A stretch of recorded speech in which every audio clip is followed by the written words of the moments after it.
श्रीमद्भागवती गाथा रहस्यार्थ प्रकाशकम् संशयोन्मूलनचिणं कृष्णं वन्दे जगद्गुरुं वन्दे गुरुमनन्तार्यं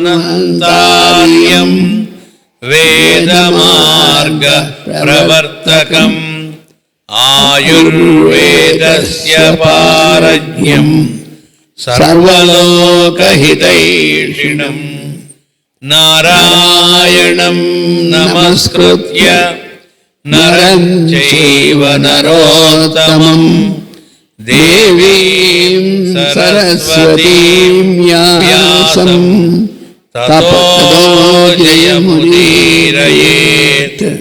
श्रीकैवल्यपदम्बु చేరుటకునై చింతించెదన్ లోకరక్షైకారంభకు భక్తపాలన కళా సంరంభకున్ దానవోద్రేకస్తంభకు కేళిలోల విలసదృగ్జాల సంభూత నానా కంజాత భవాండ కుంభకు మహానందాంగనాడింబకున్ లలిత స్కంధము కృష్ణమూలము సుకాలాపాభిరామంబు మంజులతా శోభితమున్ సువర్ణ సుమన సుజ్ఞేయమున్ సుందరోజ్వల వృత్తంబు మహాఫలంబు విమల వ్యాసాల వాలంబునై వెలయున్ భాగవతాఖ్య కల్పతరు ఉర్విన్ సద్విజశ్రేయమై సర్వవేదార్థతత్వజ్ఞం వేదార్థ ప్రతిపాదకం పురాణసార సర్వజ్ఞం కృష్ణం వందే జగద్గురుం. ఓం అస్మద్గురుభ్యో నమః. మనం 152వ పద్య రహస్య ప్రకాశం చెప్పుకుంటూ ఉన్నాం. దానిలో ధన్వంతరి అవతారాన్ని గురించి ఉదయం చెప్పుకోవడం జరిగింది. తర్వాత ఇక పరశురామావతారమును గురించి చెప్పేదను. ఆ తర్వాత కూడా హంసావతారమనగా ఇక్కడ మళ్ళా ఇస్తున్నారు. జీవుల ఉచ్ఛ్వాస నిశ్వాసముల పుట్టుక. జీవుడు తల్లి గర్భము నుండి భూమిపై పడినప్పటి నుండి వాని యందు అంతర్యామిగా ఈ అవతారము వర్తించును. దీనివలన పరమాత్మ జీవాత్మగా నిలబడి జీవులలో అంతర్యామిత్వము నందును గనుక వానిని జీవుల రూపము గలవాడుగా దర్శించి జీవుల సేవయే దేవుని యందు భక్తిగా సాధన చేయుటైన రహస్యమును భాగవత మహాపురాణం అందురు. మొత్తం భాగవతం అంటే, భాగవత సాధన అంటే ఏం చెయ్యాలి అనే దాన్ని ఇక్కడ మనకి మాస్టర్ గారు అనుగ్రహించారు. అంటే హంసావతారము అనే అంటే అర్థం మన ఉచ్ఛ్వాస నిశ్వాసముల పుట్టుకట.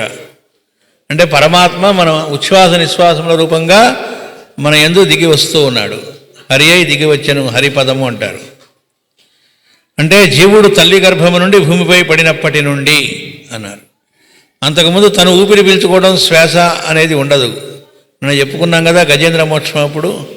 అప్పటిదాకా మొసలి పట్టులాగా ఉన్నవాడు ఉక్కిరి బిక్కిరి అయి బయటికి రాగానే ఒక్కసారిగా గాలి పీల్చుకోవడం జరుగుతుంది అని. ఆ పీల్చుకోవడం వదలటం ఉచ్ఛ్వాస నిశ్వాసములు అదే హరి. కాబట్టి హరి అవతరిస్తూ ఉన్నాడు. ఎప్పుడు తల్లి గర్భంలోంచి బయటికి వచ్చినప్పటి నుంచి అంతర్యామిగా, జీవుడిలో అంతర్యామిగా శ్వాస రూపంలో ఆయన ఉన్నట్ట. దీన్ని బట్టి ఏం తేలుతోంది? పరమాత్మ అందరు జీవుల్లో శ్వాస రూపంలో ఆయన ఉన్నాడు. కాబట్టి అందరిలోనూ పరమాత్మ ఉన్నాడు. కాబట్టి పరమాత్మని సేవించుట అంటే ఏమిటి అంటే జీవులను సేవించుటయే దేవుని యందు భక్తిగా సాధన చేయుట. అందరిలో వాడు ఉన్నాడు కనుక అందరి జీవులకి సేవ చేయటమే వాడికి సేవ చేయటముట. ఈ రహస్యాన్నే భాగవత మహాపురాణము అందురు. అంటే భాగవతం అంటే గ్రంథము కాదు అనే విషయాన్ని మళ్ళా మాటి మాటికి మనకు తెలియజేస్తున్నాడు. గ్రంథము కూడా గ్రంథ రూపంలో కూడా ఈ విషయాల్ని మనం తెలియజేసుకుంటున్నప్పుడు ఈ గ్రంథం భాగవతమే. కానీ ఇంతకు అసలు భాగవతం అంటే ఏమిటి అంటే అందరు జీవుల్లో ఉన్నది పరమాత్మే అనేటువంటిది సత్యాన్ని తెలుసుకొని ఆ భావనతో ఆ అందరిలో ఉన్నటువంటి వాడిని సేవించటం. అంటే మనం ఎవరిని సేవిస్తున్నా మనం ఫలానా XYZను సేవించట్లేదు, ఆ రూపంలో ఉన్నది పరమాత్మే, అతనిని సేవిస్తున్నాము అనే భావనతో ఉండటాన్ని భాగవత మహాపురాణము అంటారట. అంటే ఒక తల్లిదండ్రులకు ఒక బిడ్డ పుట్టారనుకోండి, ఆ బిడ్డని వాళ్ళు నా బిడ్డ అని కాకుండా పరమాత్మే ఈ రూపంలో వచ్చాడు అని గనక ఆ బిడ్డని ఎడల మనం ఏమేమి కర్తవ్యములు చేయవలసి ఉందో అవి చేయటం ఏమవుతుంది అంటే అదే భక్తి సాధన అన్నారు. నిన్న కూడా చెప్పుకున్నాం, నారద భక్తి సూత్రాల్లో మాస్టర్ గారు ఒక మాట అన్నారు, బిడ్డలకేం కావాలో చూసుకోవడంలో తల్లిదండ్రులు తమకేం కావాలో మర్చిపోతే దాన్నే భక్తి అంటారు అన్నారు. అక్కడ బిడ్డలు ఏం కోరుకుంటే అలా బిడ్డలకేం కావాలో అన్నారు. మళ్ళీ అక్కడ జాగ్రత్త పడాలి. అంటే వాడు అడిగిందల్లా ఇస్తూ వాడిని గారాబం చేసి వాడిని సంతోషపరచటం, వాడు ఎలా అనుకుంటే వాడి సంతోషంగా అనుగుణంగా అని కాదు. వాడికి ఏది హితవో ఏది మేలో అతను చక్కగా వృద్ధిలోకి రావటం అంటే ఎన్ని మేడలు కడతాడని కాదు, లోకానికి పనికొచ్చేటట్టుగా తయారవ్వటం, అది వృద్ధిలోకి రావటం అంటే. ఎందుకంటే లోకానికి పనికొచ్చేట్టుగా అతను తయారైతే అతనికి ఏం కావాలనేటువంటిది లోకం చూసుకుంటుంది. మాస్టర్ గారు అంటారు, మనం ఇంకోళ్ళకి పనికొచ్చే పని చేసి పెడుతూ ఉన్నప్పుడు నా పొట్ట ఎలా గడుస్తుందని ఆలోచించక్కర్లా, ఆటోమేటిక్గా గడుస్తుంది అన్నారు. ఆ గుండె ధైర్యం ఎవరికి ఉంటే వాడు మొదలుపెట్టి చూసుకోవచ్చు అని చెప్పారు. కాబట్టి ఆ బిడ్డలకి సేవిస్తున్నప్పుడు అది బిడ్డలు అనుకోవడం కాకుండా పరమాత్మకే. మనకు రామకృష్ణ పరమహంస వారి దగ్గరికి ఒక ఆవిడ అంటుంది, మాకు గురువు గారు బాలకృష్ణుని మంత్రాన్ని ఉపదేశించారు, నేను ఆ వ్రతం సాధన ఏదో చేసుకుంటూ ఉంటే నాకు మాటికి నా మనవడు అడ్డొస్తూ ఉన్నాడు, ఎట్లా ఈ విఘ్నం తొలగటం ఎట్లా అని అడిగింది.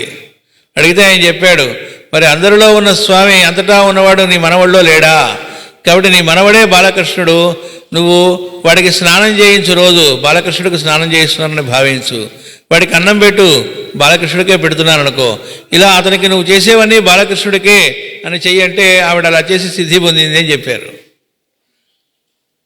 అంటే అది ఆవిడొక్కటిని కాదు, అందరికీ అదే ఆన్సర్. అంటే మన కుటుంబంలో ఉండే వ్యక్తుల పట్ల, అంటే సోదరుల పట్ల కావచ్చు, కుటుంబంలో ఉండే భార్య పట్ల లేదా భర్త పట్ల, మిగతా బిడ్డల పట్ల, బంధువుల పట్ల, సమాజంలో ఉండే వాళ్ళ పట్ల ఎక్కడెక్కడ మన కర్తవ్యాలు ఏవైతే నిర్వర్తించాలో, ఎక్కడ అవసరం ఉంటే అక్కడ మనం చేయవలసడానికి సిద్ధంగా ఉంటే కావలసినంత పని ఉంటుంది. ఏమంటే నన్ను ఎవరు ఏమి అడగలేదండి, పని ఇస్తే చేస్తాను. మాస్టర్ గారు ఒక చోట అంటారు, పని ఇవ్వటం కాదు, చేస్తూ ఉంటే పని వస్తూ ఉంటుంది అన్నారు. మీరు మాస్టర్ గారిని ఒకసారి ఒకళ్ళు అడిగారట, ఏమండి మీరు నాకే పని అప్పచెప్పట్లేదు కాబట్టి నేనేం చేయట్లేదు అన్నట్టు ఒకడు.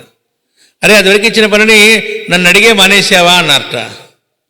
నన్ను అడగకుండానే మానేశావు, మళ్ళీ మీరు అడిగితే నేను చేస్తాను అంటున్నావు. అడిగితే చేసేది పని కాదు, నువ్వు చేస్తూ ఉంటే ఇవ్వబడుతూ ఉంటుంది.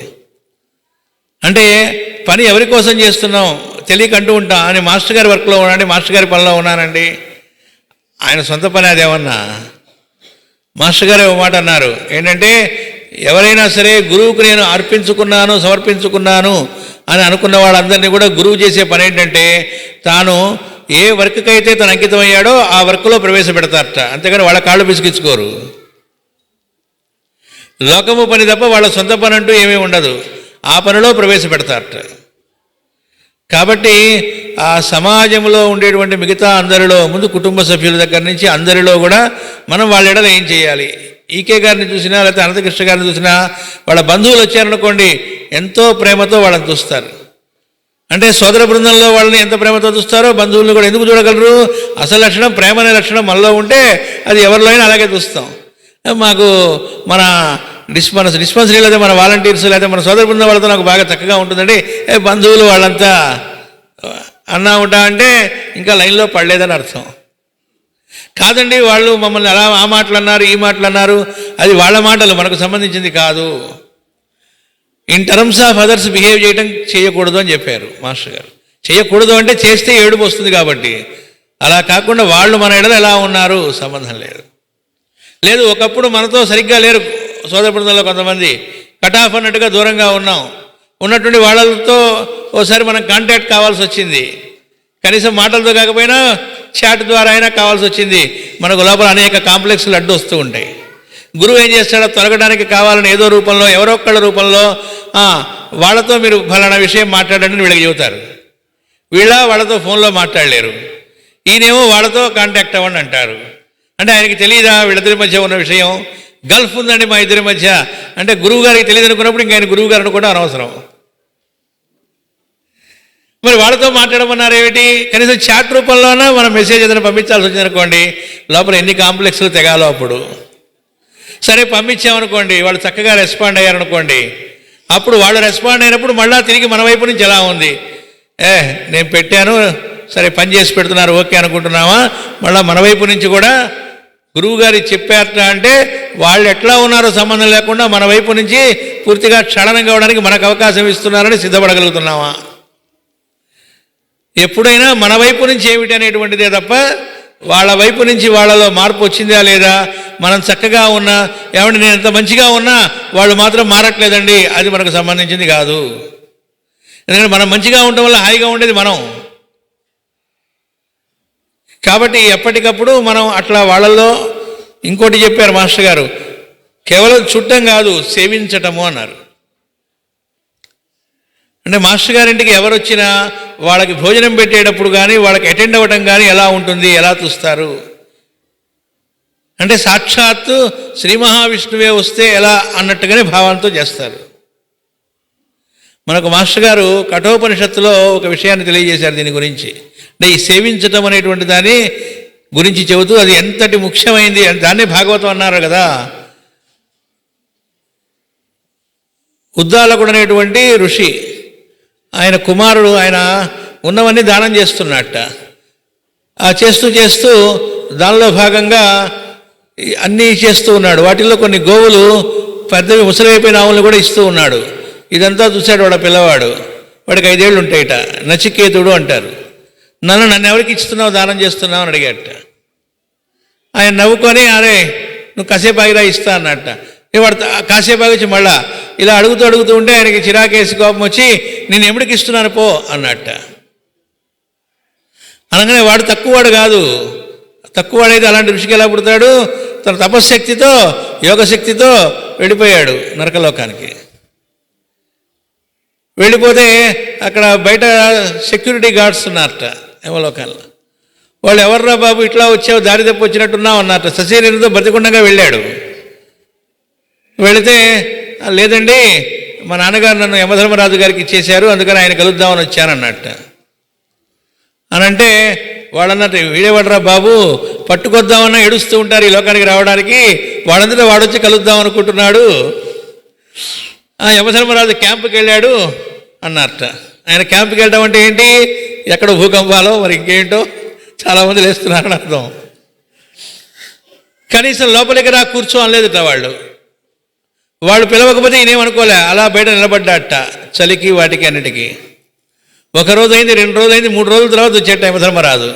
వస్తున్న నేరుగా లోపలికి వెళ్ళిపోయాడు.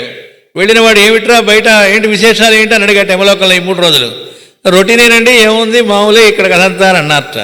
అంటూ అప్పుడు చెప్పారట మర్చిపోయామండి ఒక బ్రాహ్మణ కుమారుడు ఒక ఋషి కుమారుడు పిల్లవాడు వచ్చాడు అంటే ఎక్కడ అన్నట్ట. వచ్చి 3 రోజులు అయింది. అదే ఎక్కడున్నాడు? బయట వెయిట్ చేస్తూ ఉన్నాడండి అన్నట్ట. వెంటనే ఆయన పరిగెత్తుకుంటూ బయటకు వచ్చాట యమధర్మరాజు. అంటే మన ఇంటికి ఒకళ్ళు వస్తే వాళ్ళని మనం వెయిట్ చేయించడం అనేటువంటిది ఎంత అపచారమో యమధర్మరాజు గారికి తెలుసు. ఎవడి కోసం వెయిట్ చేస్తాడు? వాడి పని కోసం వచ్చాళ్లే వెయిట్ చేయని అని మనసులో మనం అనుకుంటుంటాం ఒక్కోసారి కొంతమంది గురించి. అనుకున్నావుట అంటే అలా అనుకోకూడదు, ఎంత డేంజర్ అనేటువంటిది ఇక్కడ తెలుస్తుంది. అక్కడ అతనితో అంటాడు, నాయనా మా వాళ్ళు నీకు పొరపాటు చేశారు, ఇలా నిలబెట్టేశారు 3 రోజుల పాటు. ఏది ఏమైనా నువ్వు వచ్చింది నా ఇంటికి, నీ ఎడల అపచారం జరిగింది కనుక దానికి 3 వరాలు కోరుకో ఇస్తానన్నట్ట. అక్కడ మాస్టర్ గారు మనకి చెప్పింది ఏమిటంటే అతిథిని సత్కరించుట, గౌరవించుట. అతిథి రూపంలో వచ్చేటువంటిది సాక్షాత్తు పరమాత్మే. అలాంటి అతిథిని గనక గౌరవించటం గనక చెయ్యకపోతే ఏం జరుగుతుంది అనేటువంటి దాన్ని శాస్త్రంలో ఇచ్చినటువంటిది కఠోపనిషత్తులోనే ఉన్నాయి మంత్రాలు. ఆ ఆ మంత్రాలు వాటి వ్యాఖ్యానం ఒక 10 పేజీలు ఇచ్చారు. అందులో ఏమేం చెప్పారంటే, నువ్వు చేసిన సమస్త సాధనల ఫలితము 0 అయిపోతుంది, నువ్వు చేసిన సమస్త దాన ధర్మాలు 0 అయిపోతాయి, నువ్వు ఎన్ని యజ్ఞయాగాది క్రతువులు చేసి ఉన్నావో, ఎన్ని సేవా కార్యక్రమాలు చేస్తున్నావో అవన్నీ 0 అయిపోతాయి. అంటే అవన్నీ పోతాయిట చేసిన ఫలితం అంతా. అప్పటిదాకా అలాగే నువ్వు ఏదైతే సదాచార సత్ప్రవర్తనతో నిండి జీవిస్తూ ఉన్నావో అప్పటిదాకా దానివల్ల ఏదైతే లబ్ధి పొంది ఉన్నావో అది మొత్తం 0 అవుతుంది. ఏమిటిటా? అతిథిని నిరాదరణ చేస్తే.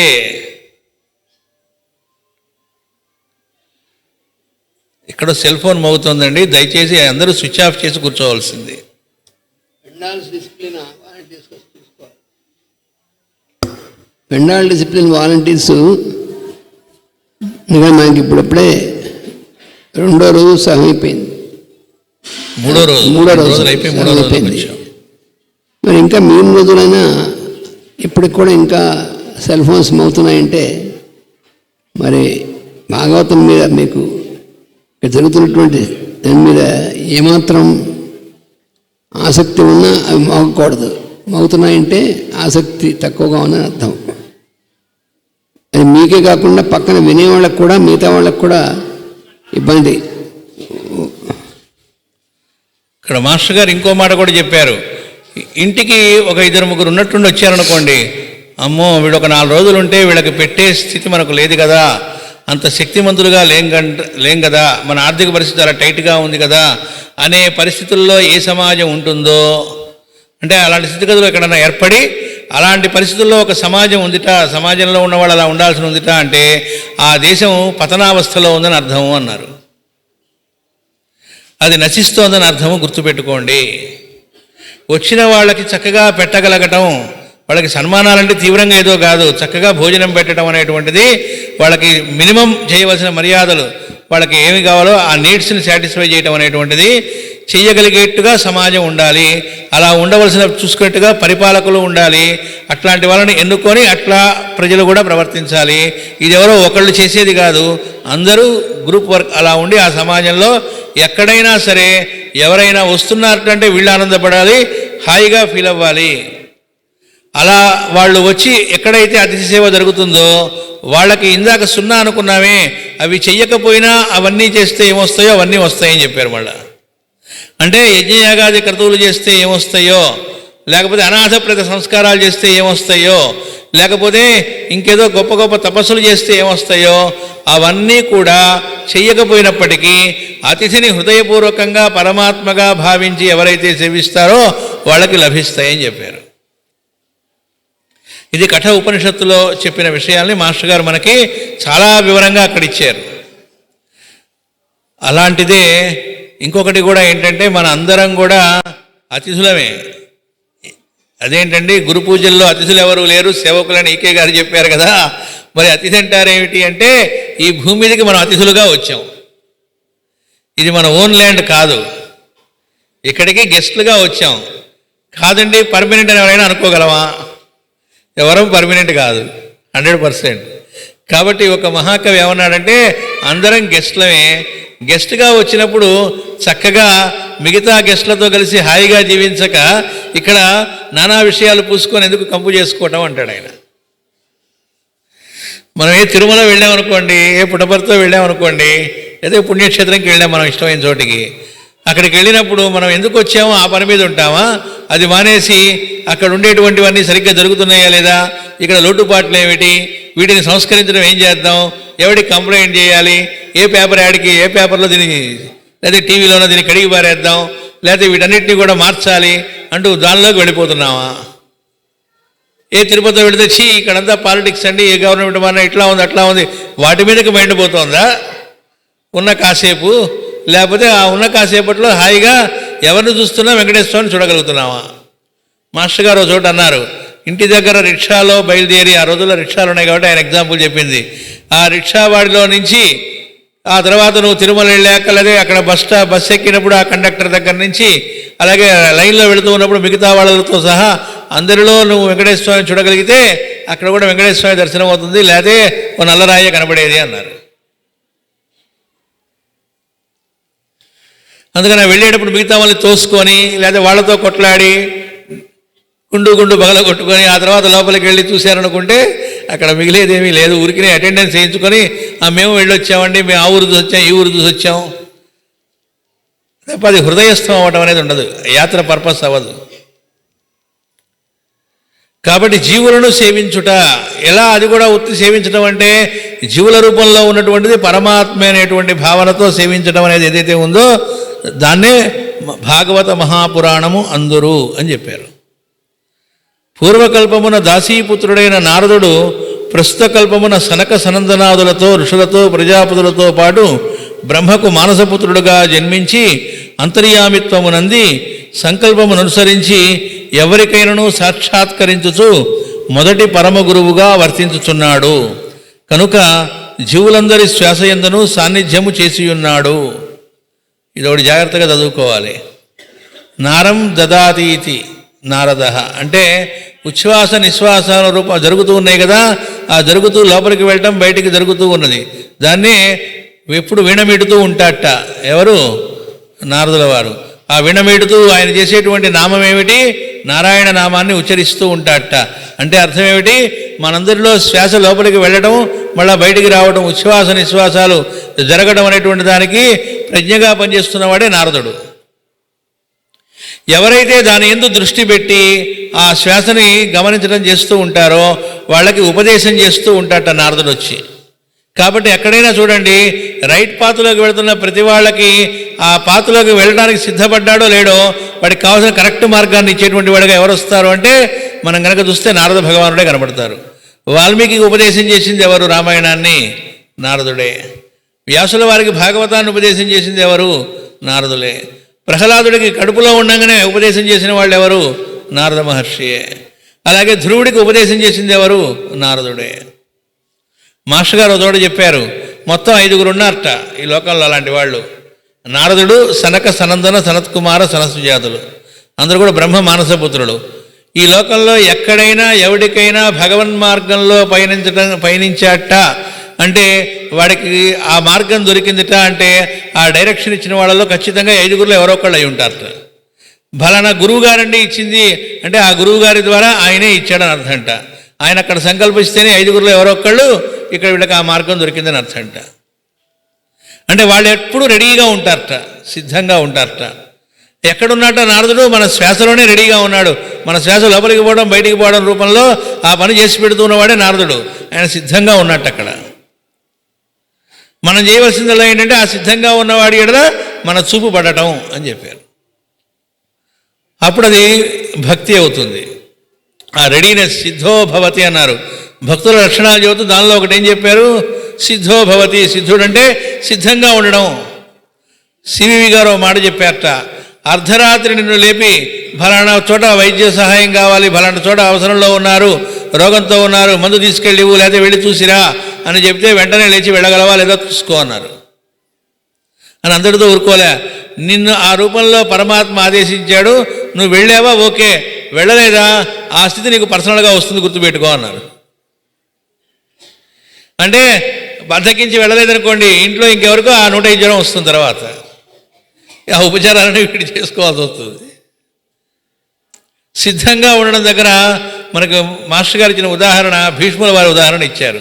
సిద్ధోభవతి అన్న దగ్గర నారద భక్తి ఉత్తరాల్లో ఏంటిట సిద్ధంగా ఉండడం అంటే మనం కూడా సిద్ధంగా ఉండడానికి కొద్దిగా ప్రయత్నం చేస్తూ ఉంటాం. సరే మాస్టర్ గారు పిలిస్తే వెళదాం, వర్క్ చేద్దాం, ఆమె రెడీ రండి అని. కానీ భీష్ముడి దగ్గరికి సిద్ధంగా ఉండడం అంటే దేనికైనా సిద్ధం అంటే అర్థం అది. అవతల వాళ్ళు వచ్చారు, పాండవులు వచ్చారు, ఏంటి చెప్పండి అన్నారు. అంటే ఏం లేదు, తమరు ఎలా చనిపోతారో చెప్తే ఆ మార్గం కాస్త ఉపదేశించండి అని అడిగారట. యుద్ధం జరుగుతూ ఉన్నప్పుడు శుభ్రంగా మార్గం చెప్పాట. ఎవరైనా చెబుతామా అని అడిగారు మాస్టర్ గారు. సొంతంగా మనం పోవడానికి మనమే మార్గం ఇంకోటికి చెబుతామా అంటే దాన్ని కూడా ఆయన కేర్ చేయలేదు. అది సిద్ధుడంటే అర్థం, అంతే తప్ప ఏవో అవి బుడబుక్కల వాళ్ళగా కొన్ని పనులు చేసేవాడిని సిద్ధుడని లోకంలో అనుకుంటుంటారు. అది కాదు సిద్ధుడంటే అర్థం, ఇది సిద్ధత్వం అంటే అన్నారు. ఆ సిద్ధత్వం అంటే మళ్ళీ ఇక్కడ గుర్తుపెట్టుకోవాలి. ఒక్కోసారి గురువుగారు ఈ పని చేయని చెప్పారు అనుకోండి, గురువుగారు నాకు ఫోన్ చేసినప్పుడు ఉత్సాహంగా చేస్తూ ఉంటాం. అదే ఇంకెవరో సోదర బృందంలో ఫోన్ చేసి ఈ పని చేయండి అంటే గురువుగారు చెప్తే చేస్తానండి, ఇంకెవరు చెప్పినా చేయను, అయిపోయింది. అంటే గురువు అంటే ఒక వ్యక్తి అనుకుంటున్నావు, ఆ వ్యక్తి రూపంలో ఉన్న వ్యక్తి చెబితేనే చేస్తాను. ఇందరిలో నుంచి గురువే చెబుతున్నాడు, చెప్పిన పని మంచి పనే కాదా, అది మనం చేయగలిగిందా లేదా, నలుగురికి మేలు కలిగించే పనే కాదా అనే దానికి అది క్రైటీరియా తప్ప ఎవరు చెప్పారు అనేది కాదు. చెప్పిన మాట మంచిదే కాదా, అది ఆచరిద్దామా లేదా చూసుకో అన్నారు మాస్టర్ గారు చోట. జనరల్గా కొంతమంది ఏం చేస్తూ ఉంటామంటే, మాస్టర్ గారు చెప్తే నేను చేస్తా, డైరెక్ట్గా వాళ్ళకే చెబుతాం, మీరు కాదండి మాస్టర్ గారితో చెప్పించండి అప్పుడు నేను చేస్తాను. ఒక్కోసారి కొంతమందికి చెప్పాల్సి ఉంటే, అమ్మో లాభం లేదండి మీరే చెప్పండి, మేము చెబితే అక్కడ పని అవ్వదు అనాల్సి వస్తుంటుంది. అంటే అర్థం ఏమిటి, మనం ఇంకా సాధనలో గురువుగారు ఎట్లా ఆయన ఏం చెప్పినా చేయడానికి సిద్ధంగా ఉన్నారో, ఆచరిస్తున్నారో ఆయనకి నమస్కారం పెడుతున్నాం. కానీ నిజానికి నమస్కారం అంటే ఆయనలాగా మనం జీవించడానికి రెడీ అవ్వటమే నమస్కారం, నిజమైన నమస్కారం. ఆ రకమైన నమస్కారంలోకి అంటే ఆ రకమైన రెడీనెస్లోకి మనం ఉండగలుగుతున్నామా లేదా? ఉండగలిగితే ఆ రెడీనెస్లోకి వెళ్తే అది సిద్ధుడు, అది భక్తి అంటే. కాబట్టి ఇక్కడ చూడండి, నారదుడు అనేటువంటి వాడు అలా సిద్ధంగా ఉంటారట. వాళ్ళందరూ కూడా పరమ గురువులు. ఎవడు ఎక్కడ చిత్తశుద్ధితో మొదలుపెట్టినా ఎవల్యూషన్లో ముందుకు తీసుకెళ్ళడానికి వాళ్ళు ఎప్పుడు ఎదురు చూస్తూ ఉంటారట. మన వైపు నుంచి రెడీనెస్ ఉంటే చాలు. దాన్నే షిరిడి సాయిబాబా వీళ్ళు పెద్దలు చెప్పింది, నువ్వు ఒక అడుగు వేస్తే నేను 10 అడుగులు వేస్తానన్నాడు ఆయన. అంటే అర్థం మన వైపు నుంచి ప్రయత్నం, పురుష ప్రయత్నం, ప్రపోజల్ మనలో నుంచి చిత్తశుద్ధితో ఒక్కడుగు మనం వేస్తే వాళ్ళు ఎంతో మనల్ని ముందుకు తీసుకెళ్ళడానికి సిద్ధంగా ఎదురు చూస్తూ ఉంటారట. అయితే ఒకవేళ మనం ఆయన అడిగామనుకోండి, మేమేం చేయమంటారు అని, ఆయన ఒక పని చెప్పారనుకోండి, మొదలుపెట్టి ఉత్సాహంగా కొన్నాళ్ళు చేసాం, తర్వాత జారుకున్నాం అనుకోండి, వాళ్ళు డిసప్పాయింట్మెంట్ అవర్ట. అరే ఇదేమిట్రా, వాళ్ళు అడిగితేనే కదా నేను చెప్పాను, ఆ చెప్పిన తర్వాత కొన్నాళ్ళు చేశారు, ఇప్పుడు సరిగ్గా చేయట్లేదు ఏమిటి, ఇలా అయితే ఎట్లా అని చెప్పి బాధపడటం ఇవే ఉండవుట. ఎందుకంటే వాళ్ళు అలా వెయిట్ చేస్తూ ఉంటారట. ఎన్నాళ్ళండి, ఎన్ని జన్మలైనా. ఏం పోయింది, ఎక్కడికి పోతాడు, వాళ్ళకేం డిసప్పాయింట్మెంట్లు ఉండవు, ఎక్స్పెక్టేషన్స్ వాళ్ళకేం ఉండవు. ఎందుకంటే వీడిని బాగు చేయాలనే ఉద్దేశం కూడా ఉండదు. తాను వర్క్ చేస్తూ వెళుతూ ఉంటాడు. దాంతోపాటు ఎవరైనా అడిగితే తను చేస్తున్న వర్క్ తనది కాదు, పై వాళ్ళ వర్క్ అక్కడ జరుగుతూ ఉంటుంది, నలుగురికి సంబంధించిన వర్క్, దానిలో షేర్ చేసుకోవటం అన్నారు. ఆ గ్రూప్ షేరింగ్, ఆ వర్క్ని తనకు కూడా షేర్ చేసి ఆ మంచి పనిలో పాలు పంచుకునే భాగ్యాన్ని అనుగ్రహిస్తారు. ఎంత దూరం నడుస్తాం అనేటువంటిది మనకు సంబంధించింది. అది కూడా మాస్టర్ గారు చెప్పారు. అలా నడుస్తూ ఉంటారట. కొంత దూరం వెళ్ళాక ఉన్నట్టుండి అభిప్రాయ భేదాలు వస్తాయట. గురువు చెప్పింది నచ్చదట. దాంతో ఏం చేస్తారట, వీళ్ళు ఆగిపోతారట. వీళ్ళు ఆగినా ఆయన ఆగట్ట, వర్క్ కొనసాగుతూ ఉంటుందిట. వీడే మళ్ళీ ఎప్పటికో సర్దుబాటు చేసుకుంటాడు. వీడు అదృష్టం బాగుంటే అదే జన్మ, లేకపోతే కొన్ని జన్మల తర్వాత మళ్ళీ వీడు ఆయన్ని జాయిన్ అవుతాడట. ఈ లోపల ఆయన మాత్రం ఆగడం ఉండదు. వర్క్ అలా సమాజ హితానికి సంబంధించిన, పరహితానికి సంబంధించి చేసుకుంటూ ఆయన వెళుతూ ఉంటాడట. అందుకే మాస్టర్ గారు ఏం చెప్పారంటే, ఈ ఎక్స్పెక్టేషన్స్ గురువుకి ఉండవు. ఆయన ఎవరు వచ్చినా రాకపోయినా అది వాడి లీలా విశేషంగా చూస్తారు. కాబట్టి వాళ్ళకి కోపతాపాలు రావు. డిస్పెన్సరీ వర్క్ నా కోసం పెట్టుకున్నదా, ఈ వాలంటీర్స్ రాకపోతే ఎట్లా, వీరంతా ఏం చేస్తున్నట్లు అని ఎవరి మీద క్లాస్ స్పీకర్ వాళ్ళు. రాకపోతే వాళ్లే మందులు కట్టుకుంటారు, వాళ్లే రాస్తారు, కావాలంటే పనులన్నీ చేసుకుంటారు. ఎందుకంటే ఎవరు రావాలనేది మాస్టర్ గారు చూసుకుంటారు, వర్క్ మంది కాదు. అంటే ఎవరు రాకపోతే మనమే చేయాలన్నమాట. ఏ టైంలో వచ్చి అడిగినా మందు ఇస్తారు. ఇంట్లో కుటుంబ సభ్యులు మరణించినప్పుడు ఆ సన్నివేశంలో కూడా మందులు ఇచ్చారు. అనేకసార్లు మనం చెప్పుకున్న ఉదాహరణలు. ఒకళ్ళు కాదు, ఏ సందర్భం వచ్చినా ఏ గురు పూజలు ఆగలేదు, అన్ని కార్యక్రమాలు అలాగే జరిగినాయి. ఆయన ఆరోగ్య పరిస్థితి ఎట్లా ఉన్నా కూడా ఆగలేదు. 103-104 జ్వరంలో ఉన్నా ఫోన్ వస్తే అటెండ్ అవ్వటము, మందు ఇవ్వటమే తప్ప గొంతు ఎలా ఉన్నా, జలుబు చేస్తున్నా, ఇంకా ఘోర ఏ పరిస్థితిలో ఉన్నా ఇంకొకళ్ళకి సంబంధించినటువంటి మేలు జరిగేటువంటి దానిలో ఏ మాత్రము ఆ తపస్సు ధార అలా జరిగి దీక్షగా సాగుతూ ఉంటుంది. అందులో ప్రైడే ఉండదు. ఎందుకని తన సొంత ఒంటికి చేసుకుంటే అది ఎంత న్యాచురల్ అనుకుంటారో అలాగే అనుకుంటారు ఇంకొకళ్ళకి చేస్తే. ఎందుకని తనలో ఎవడున్నాడో వాడే అందులో కూడా ఉన్నాడు. దాన్నే భాగవత పురాణం అంటారు. అలా ఎవరు చేయదలుచుకున్నా, అలా సిద్ధంగా ఉన్నా వాళ్ళని ముందుకు నడిపించేటువంటి వాళ్ళుగా సిద్ధంగా ఉంటారట నారదుడు. ఈ కారణమునే అతడు భాగవత పురాణమును బ్రహ్మద్వారమును నారాయణుని నుండి ఉపదేశము చెందినవాడు. ఈ అర్హత ఆయనకు ఉంది కాబట్టే నారాయణుని ఉపదేశమును బ్రహ్మ ద్వారా ఆయన పొందగలిగాడు అని చెబుతున్నారు. మనువు కూడా సర్వజీవుల మనస్సులకు అధిపతి అయి అంతర్యామి అయిన చక్రవర్తిత్వము నడుపుతున్నాడు. చక్రము ధరించుట అనగా జనన మరణముల కర్మఫలముల చక్రము. వర్తింపజేయుట అనగా ధర్మమును శాసించుట. మనస్సు మనువుగా మానవులచే యోగ సాధనమును సంకల్పింపజేసి ఊర్ధ్వభావములకు ప్రసరించును. దాని వలన మానవులు మహాయోగులై సశరీరముగా సత్యమనుబుడు లోకమున జీవింతురు. ఇక్కడ చక్రము అంటే ఏంటో చెప్పారు. జనన మరణ చక్రము, కర్మఫలముల చక్రము. పుడతాం, ఎక్కడికి పోతాం, మళ్ళా పోతాం. పుట్టినవాడు పోక తప్పదు. పోయినవాడు ఎక్కడికి పోతాడు, మళ్ళా పుట్టడం ఖాయం. ఇందాక చెప్పుకున్నామే నచికేతుడని, అతను అడిగేట 3 వరాల్లో 2 వరాలు అయ్యాక 3వ వరం కోరుకోరా అంటే మృత్యు రహస్యం ఏంటో చెప్పమని అడిగేట. అది అడుగుతాడని నేను ఎక్స్పెక్ట్ చేయలే. బాబు అదెందుకురా నీకు, ఇంకేదైనా మంచి కోరిక కోరుకో. సరే, రకరకాల ఆకర్షణీయంగా అడిగాడు. అవేవి కూడా ఆయన లొంగలేదు. అప్పుడు ఉపదేశం చేస్తూ మాస్టర్ గారు అక్కడ తమాషగా చెప్పారు. అటు ఇటు చూసేట. ఒకసారి చూసి యమధర్మరాజు చెప్పాడు, నీకు టాప్ సీక్రెట్ చెబుతున్నాను, మా రహస్యం ఎక్కడ బయట పెట్టకూడదు అన్నట్ట. చెప్పండి అన్నట్ట. ఇట్రా చూపెడతా అన్నట్ట. అక్కడ ఒక పెద్ద రంధ్రం ఉందిట, పైన రాసుందిట మరణము అని. ఆ బొక్కకి అటు పక్కకు వచ్చి చూడన్నట్ట. అటు చూసేట ఆ బొక్కకి లోపల ఏముంది అని. అక్కడ జననము అని ఉందిట. ఇక్కడ పోతూ ఉన్నట్ట, బోరు నేడుస్తున్నట్ట. అక్కడేమో బాబాయ్ పుట్టాడు బంగారం అంటూ వాళ్ళేమో ఆనందపడి కీర్తలు కొడుతున్నట్ట. అంటే ఇటు పోయినవాడు ఏమవుతాడు, మళ్ళీ పుట్టడమే జరుగుతుంది. కాబట్టి ఈ పుట్టడం పోవడం అనేటువంటి సైకిల్ ఒకటి. ఇది ఎందుకు జరుగుతూ ఉంది, జన్మ ఎందుకు వస్తూ ఉంది మనకి, పూర్వకర్మను బట్టి వస్తుంది. మళ్ళా ఇంకో భర్తకి కావాల్సింది మళ్ళీ తయారు చేసుకుంటూ ఉంటాం. కాబట్టి పునరపి జననం, పునరపి మరణం. చేసిన పనికి మళ్ళీ ఫలితం జన్మ రావటం, అందులో మళ్ళీ కొన్ని కొత్తవి పులుపుకోవటం, దానివల్ల మళ్ళీ జన్మలు పెంచుకుంటూ ఉంటాం, మల్టిప్లై అయిపోతూ ఉంటాయి. ఈ రకమైనటువంటిది ఏదైతే ఉందో దాని నుంచి బయటపడేయడానికి అదంతా నడిపించేటువంటి వాడిగా ఉండి ఈ మానవులు అనేటువంటి వాళ్ళందరినీ కూడా మనస్సు కలిగిన వాడు మానవులు అన్నారు. ఆ మనస్సును శాసించేవాడుగా మనువు ఉన్నట్ట.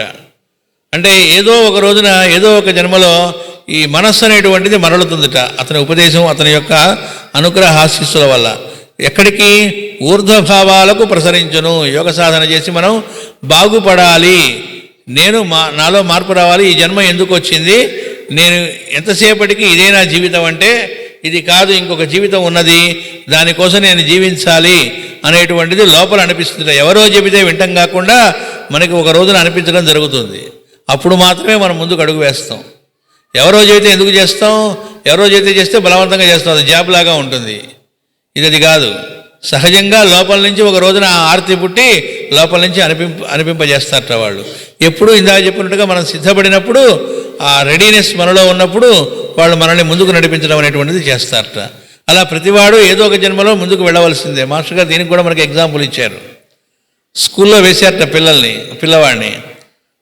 మొదట్లో పిల్లవాడికి అదే పాఠం మళ్ళా చెబుతూ ఉంటారు, అదే ఏబిసిడీలు చెబుతూ ఉంటారు, అదే 1 2 3 చెబుతూ ఉంటారు. మరోజు ఇంకో పాఠంలోకి వెళ్ళిపోవచ్చు కదా, పెద్ద క్లాసుల వాళ్ళగా వెళ్ళరు. మళ్ళా 6 నెలల పాటు అవే పాఠాలు చెబుతూ ఉంటాడు ఆ టీచరు. ఈ లోపల పిల్లవాడు ఎందుకు అలా చేస్తూ ఉంటాడు, అసలు ఫస్ట్ టార్గెట్ వాడు స్కూల్కి వచ్చి కూర్చోవటం. అందుకే వాళ్ళకి స్లీపింగ్ పీరియడ్, నిద్రపోయే పీరియడ్ కూడా పెడతారు, ఆటల పీరియడ్ అన్నీ ఉంటాయి. ఏదో విధంగా వాడిని అలవాటు చేయాలి, అక్కడ మంచిగా చేయడం అన్నమాట వాతావరణం. టార్గెట్ వాడికి ఏదో పాఠాలన్నీ నూరేసి మొత్తం రావటం కాదు. సరే, వీడు కూడా ఏం చేస్తాడు, మొదట్లో కొన్నాళ్ళు బలవంతంగా వెళ్తారు కొంతమంది, తర్వాత అక్కడి వాళ్ళు ఫ్రెండ్స్ అవుతారు. అప్పుడు ఇంట్లో ఉండమంటే ఉండడు, నేను స్కూల్కి పోతా అంటాడు. అరే వాళ్ళు జలుబు చేసిందిరా, 99 జ్వరం ఉందిరా, వాళ్ళు వద్దులేరా, నేను పోతా అంటాడు వాడు. అక్కడ అలవాటు పడ్డాక ఇంట్లో ఉండడు. ఎందుకని ఇక్కడ 4 గోడల మధ్య అక్కడ ఆడిస్తారు, పడుకోబెడతారు, ఇంకా పిల్లలు ఉంటారు. ఇంకొన్నాళ్ళు అయిన తర్వాత నెమ్మదిగా అక్కడ కూర్చున్న తర్వాత క్లాస్ రూమ్లో మాస్టర్ గారు ఇచ్చిన ఎగ్జాంపుల్ అయ్యేది. అక్కడ పక్కవాడి బలపం లేదా పెన్నో వీడు లాగేస్తాడట, దాన్ని తుంచుతాడట, పగల కొడతాడట, లేదా వాడిని గిచ్చుతాడట, ఇలాంటివన్నీ ఏవో చేస్తూ రకరకాల స్క్రాచింగ్స్ ఉంటాయి. స్క్రాచింగ్స్ అన్నారు, అవన్నీ జరుగుతాయట కొన్నాళ్ళు. ఉన్నట్టుండి ఒక రోజున ఆ టీచర్ రోజు చెబుతూ ఉంటారు, ఉన్నట్టుండి ఒక రోజున ఆ టీచర్ చెప్పేది వినబుద్ధి చేస్తుందట. అక్కడేదో కథ చెబుతూ ఉంటారు, సరే భలే బాగుంది, ఇవాళ చాలా ఇంట్రెస్టింగ్గా ఉంది పాఠం అనిపిస్తుందిట. రోజు అలాగే చెబుతున్నారు, వీడు అందులో మైండ్ పెట్టలే. ఆ క్లాస్ రూమే ఈ ప్రకృతిట, ఆ పిల్లలందరం మనమేట. అక్కడ ఒక్కొక్క రోజు క్లాస్ అంటే ఇక్కడ ఒక్కొక్క జన్మట. ఒక జన్మంతా స్క్రాచింగ్ ఏంటిట, పక్క వాళ్ళతో కొట్లాటలు, గజం బద్ద కోసం, లేకపోతే ఆ తండ్రి సరిగ్గా ఆస్తి రాసి ఇవ్వలేదు, వాడికి ఎక్కువ రాసి ఇచ్చాడు, నాకు తక్కువ రాసి ఇచ్చాడు అని వీళ్ళిద్దరు కలిసి కోట్ల చుట్టూ తిరుగుతూ ఉంటారట. అదంతా ఒక జన్మ. ఇంకో జన్మలో ఎవరినో ప్రేమిస్తాడట, ఆ ప్రేమించినటువంటి వాళ్ళ కోసం జీవితం అంతా ధారపోసి జీవిస్తూ వాళ్ళని ఆనందపరచడం కోసం చేస్తూ ఉంటాడట. అదొక స్క్రాచింగ్ అన్నారు. ఇంకో జన్మలో పాలిటిక్స్లోకి వెళ్ళాలి, పదవి సంపాదించాలంటాడట, ఇంకా ఆ జన్మలో దానికి ధారపోస్తాడట. ఇట్లా ఒక్కో జన్మలో ఒక్కోటి పెట్టుకుంటా అంట. ఇంకో జన్మలో 4 పుస్తకాలు రాయాలని పెట్టుకోవచ్చు దురదబుట్టి, ఇంకో వాడు ఆ పుస్తకాలు సన్మానాలు వాటి గురించి పడవచ్చు. ఇలా ఒక్కో స్క్రాచింగ్ పెట్టుకుంటూ ఇలా జన్మలు గడుస్తూ ఉంటాయి. ఈ లోపల పరమ గురువులు మహాత్ములు అన్ని జన్మల్లో కూడా వాడికి చెబుతూనే ఉంటారు వాడి గురువు, కానీ వాడికి అవి ఎక్కవు మైండ్కి వింటూ ఉన్నా. కానీ వాడి పుణ్యం ఎప్పుడో పండి ఒక 50 జన్మలకో 100 జన్మలకో ఎన్ని జన్మలకో ఎప్పుడో ఆ చెబుతున్నది వినబుద్ధి వేస్తుందిట. దీన్నే మాస్టర్ గారు ప్రేమలేఖల్లో మాట చెప్పారు ఒక అతనికి, నీకు మంచి కాలం వచ్చింది, మంచి కాలం అంటే అర్థం ఏంటో తెలుసునా, నేను చెప్పింది నీకు నచ్చే కాలం వచ్చింది అన్నారు. అంటే ఆయన ఎప్పుడు చెబుతూనే ఉన్నారు మాస్టర్ గారు, వాడికి అది నచ్చట్లే. ఈ రోజున చెప్పింది వాడికి నచ్చింది అంటే వాడికి నచ్చేట్టు చెప్పలే, ఎప్పుడు ఒకటే చెప్పారు, వాడికి అది నచ్చింటే వాడు బాగుపడే రోజు వచ్చిందని అర్థం. కాబట్టి నేను చెప్పింది నీకు నచ్చింది. కాబట్టి వాళ్ళు ఎప్పుడు బాగానే చెబుతూ ఉంటారు, మనకు అది నచ్చడం అనేటువంటిది జరగాలి. ఆ నచ్చడం ఏ రోజున రెడీ అయ్యామో అప్పుడు వాడు రెడీగా ఉంటారు, వాళ్ళు ఎప్పుడు రెడీగానే ఉంటారు పరమ గురువులు. అలాగే మనువు కూడా అలా ఉండి ఆయన ఏం చేస్తారట, మనల్ని ఊర్ధ్వభావాలకి ప్రసరించి మనల్ని తరింపజేస్తారట. మానవులు మహాయోగులై సశరీరముగా సత్యమనబడు లోకమున జీవింతురు అంటే అర్థం పోయిన తర్వాత కాదు, బ్రతికి ఉన్నప్పుడే ఆ సత్యమైనటువంటి జీవనంలోకి వెళతారు. ఇది మనకు అర్థం కావాలంటే సత్యమయ జీవనం అంటే అర్థం ఏమిటి అంటే ట్రూత్ఫుల్ బిహేవియర్ అనేటువంటిది లైఫ్లో ఉండటం అన్నారు. అదొక్కటే కాదు, మనలో కొన్ని మంచి లక్షణాలు ఉన్నాయనుకోండి, వర్చ్యూస్, అది పెద్దల అనుగ్రహం వల్ల మనలో జన్మ సంస్కారంగా కొన్ని మంచి లక్షణాలు ఉన్నాయనుకోండి, వాటిని కమర్షియలైజ్ చేయడం ఉండదు అని చెప్పారు. అంటే ఉదాహరణకు మనం డిస్పెన్సరీ సర్వీస్ చేస్తూ ఉన్నాం అనుకోండి, చాలామంది గౌరవిస్తారు, అరే వీళ్ళు రూపాయి కూడా తీసుకోకుండా వాళ్ళ టైంని వెచ్చించి మనకు రోగాలు తగ్గడానికని సిన్సియర్గా రోజు కొన్ని గంటల పాటు ఇక్కడ డిస్పెన్సరీస్లో ఉంటారట. ఆదివారం వస్తే ఇంకా లెక్క ఎక్కర్లేదు, ఉదయం నుంచి సాయంత్రం దాకా చూడండి, వాళ్ళకి ఏమి ఇంక పెట్టుకోకుండా అని చెప్పి మహాగౌరవం సహజంగా కలుగుతుంది. అంతేకాకుండా వాళ్ళ బిడ్డలకి వాళ్ళకి రోగాలు తగ్గుతూ ఉన్నప్పుడు ఇంకా గౌరవం కలుగుతుంది. బయట అలా వెళితే చాలు డాక్టర్ల దగ్గరికి లక్షల రూపాయలు లాగేస్తున్నారు, రూపాయి తీసుకోకుండా అక్కడ తగ్గని రోగాలను కూడా తగ్గిస్తున్నారట. అంటే అది కూడా ప్రేమతో అనేటప్పటికి ఎంతో గౌరవం కలుగుతుంది. కలిగిన తర్వాత వాళ్ళకి ఎలా మేలు చేద్దామా అనిపిస్తుంది. అది మాదేం లేదండి మాస్టర్ గారిదండి అంటే ఆర్గనైజేషన్కి ఏదైనా ఇద్దామంటే ఇస్తే ఇస్తారు, కానీ వాళ్ళకి సహజంగా గౌరవం ముందు ఎక్కడ కలుగుతుంది, ఆ వ్యక్తి మీద కలుగుతుంది, తప్పేం లేదు. కాబట్టి ఆ వ్యక్తికి ఏం చేద్దామా అని చూస్తారు. సో ఏం చేద్దామని వాళ్ళు రెడీగా ఉన్నారు కదా అని చెప్పి ఆ కారు బట్రా అని చెప్పి అక్కడికి తీసుకెళ్ళు, లేకపోతే మన సొంత పనులకి వాడుకుంటూ మొదలుపెట్టామనుకోండి, మహా డేంజర్ అని చెప్పారు మాస్టర్ గారు. ఎందుకని వాళ్ళు నీలో చూస్తున్న సుగుణాలు నీవి కావు, అవన్నీ ఎక్కడ ఎవరిలో మంచి లక్షణాలున్నా అవన్నీ పరమాత్మవే. వాటిని చూసి వాళ్ళు గౌరవిస్తూ ఎలా ఉపయోగపడదాం అనుకోవడం వాళ్ళ సంస్కారానికి సంబంధించింది. దాన్ని ఉపయోగించుకుందామని నువ్వు చేస్తే కమర్షియలైజేషన్ ఆఫ్ వర్చ్యూస్ అన్నారు. అది పరమ నీచమైనటువంటి ఘోరమైన పని అన్నారు. సొంత పనులకో లేకపోతే వాళ్ళు గౌరవిస్తుంటే ఆ గౌరవాన్ని నాకే అనుకొని స్వీకరించిన మనస్సులో వాళ్ళు గౌరవిస్తున్నప్పుడు మాస్టర్ గారు చెప్పారు, వాళ్ళు నమస్కారం పెట్టారు, అది వెంటనే నమస్కారం పెట్టు, పోస్ట్ చేసేయి. ఎవరికి నువ్వు ఎవరి వల్ల బాగుపడ్డావో, ఎవరి వల్ల నీలో చూసి వాళ్ళు ఇవన్నీ అనుకుంటున్నారో ఆ గురువుకి చెందితే నాకు కాదు, లేదా పరమాత్మకి ఇవి అని వాళ్ళకి చెప్పక్కర్లే, మనసులో నమస్కారం చేసుకుని దాన్ని ట్రాన్స్ఫర్ చేసేయటమే. అలా కాకుండా లోపల సమ్మగా ఫీల్ అయ్యామనుకోండి, ఆహా నాకు నమస్కారాలు పెడుతున్నారు, లేదా నన్ను గౌరవిస్తున్నారు, మనల్ని ఎక్కడికంటే అక్కడికి కారులో తీసుకెళ్తున్నారు అడిగితే అంటే దానికి మాస్టర్ గారు ఉదాహరణ చెప్పారు. ఇలా 10 సార్లు చేసిన తర్వాత 11వ సారి మాస్టర్ గారు ఆయనదే ఉదాహరణ చెబుతారుగా, కృష్ణమాచార్యులు ఫోన్ చేశాడట. ఆయన చెప్పటం అవతల వాడికి హలో అన్నట్ట, బాబు అది ఎవరికి తెచ్చేవి ఆ కారు పట్టరా అంటారట. వాడు హలో అంటట, పెద్దగా చెబుతూ ఉంటారట, వినబడలేదేమనుకొని వాడు వినబడట్లే అని పెట్టేస్తాడట. అంటే అర్థం ఏమిటి, వీడిదంతా పూర్తి అయిపోయేది, క్షీణే పుణ్యే వర్చలోకి అని అది అయిపోగానే మళ్ళీ అలా పడిపోతాడట. అందుకని ఎక్స్పెక్ట్ చేసి మంచి పనులు చేస్తే గౌరవిస్తారనో ఇదేదో బాగుందనో. ఒక్కోసారి డిస్పెన్సరీకి వెళ్ళామనుకోండి సర్వీస్ చేయడానికి, మనం ఏదో పొట్లాలు కట్టమన్నారు, అరే పొట్లాలు కట్టడం కంటే మందులు ఇవ్వడం చాలా బాగుంది, ఎక్కువ గౌరవం లభిస్తుంది, మనం డాక్టర్ అయితే బాగుండు అదైతే బాగా ఎక్కువ గౌరవం లభిస్తుంది అని అనిపించిందిరా అంటే అర్థం ఏమిటి? మనకు గౌరవం కావాలని ఏడుస్తున్నావు అని అర్థం. నువ్వు వెళ్ళింది బాగుపడటానికా, గౌరవం పొందడానికా? నేమ్ అండ్ ఫేమ్ కోసం వెళుతున్నావా, లేకపోతే నువ్వు తరించడం కోసం సాధనా మార్గంగా సద్వినియోగం చేసుకోవడానికి వెళుతున్నావా? లేదు ఇంకెవరినో గౌరవిస్తున్నాం అనుకోండి, మనం ఏడుస్తున్నాం అనుకోండి, అంటే గౌరవం కోసం ఏడుస్తున్నాం అంతేగా. అవతల వాళ్ళు గౌరవం కోసం చేయట్లేదు, ఆటోమేటిక్గా గౌరవం వస్తుంది. లేదు వాళ్ళు గౌరవం కోసమే చేశారు, అవతల వాళ్ళు గౌరవిస్తున్నారు, మనకు సంబంధించింది కాదు అది. కానీ వాడికి గౌరవం దొరుకుతోంది, మనకు అది రావట్లేదని లోపల ఏడ్చామనుకోండి, అయిపోయింది, అడుక్కు తింటున్నాం. అంటే కమర్షియలైజేషన్ ఆఫ్ వర్చ్యూస్లోకి పడిపోయామని అర్థం, ఆ విష సర్కిల్లోకి పడిపోయామని అర్థం. అంటే ఏమీ ఆశించకుండా నిర్మమంగా నిరహంకారంగా ఇంకోటి ఏదో రావాలి అనేది కాకుండా జీవిస్తూ ఉన్నవాడు ఎలా ఉంటాడు అంటే చాలా హాయి అయిన లైఫ్ అది. అంటే ట్రూత్ఫుల్ బిహేవియర్ అనేటువంటి వాడుగా అలా ఉంటే అందులో ఉన్న ఆనందం ఏమిటి అనుకుంటాం, నిజమైన ఆనందంలో వాళ్ళే ఉండేది. ఎందుకంటే గౌరవం కావాలని కోరుకోవడం ఉండదు, వాళ్ళు గౌరవిస్తూ ఉంటారు ఎదుటివారిని. వాళ్ళు గౌరవిస్తుంటే అది నాకు అని అనుకోరు. వాళ్ళు రోగం తగ్గిందని చెప్పారనుకోండి, మాస్టర్ గారు దగ్గర పైకంఠం కాదు, లోపల కూడా అదే భావంలో ఉంటారు. పైకంటూ ఉంటాం అంతా మాస్టర్ గారు దయండి మనదే ఉందని, గురువుగారి ముందంట. తర్వాత వెళ్ళిన తర్వాత ఆ డిస్పెన్సరీ నుంచి వచ్చావా, తగ్గలేదా ఇంకా, అంతేలే ఆ డిస్పెన్సరీ అంతే, మన దగ్గర అయితే అని ఉంటాం. అంటే అర్థం ఏమిటి, ఆ డిస్పెన్సరీలో కంటే నేను బాగా ఇస్తున్నాను.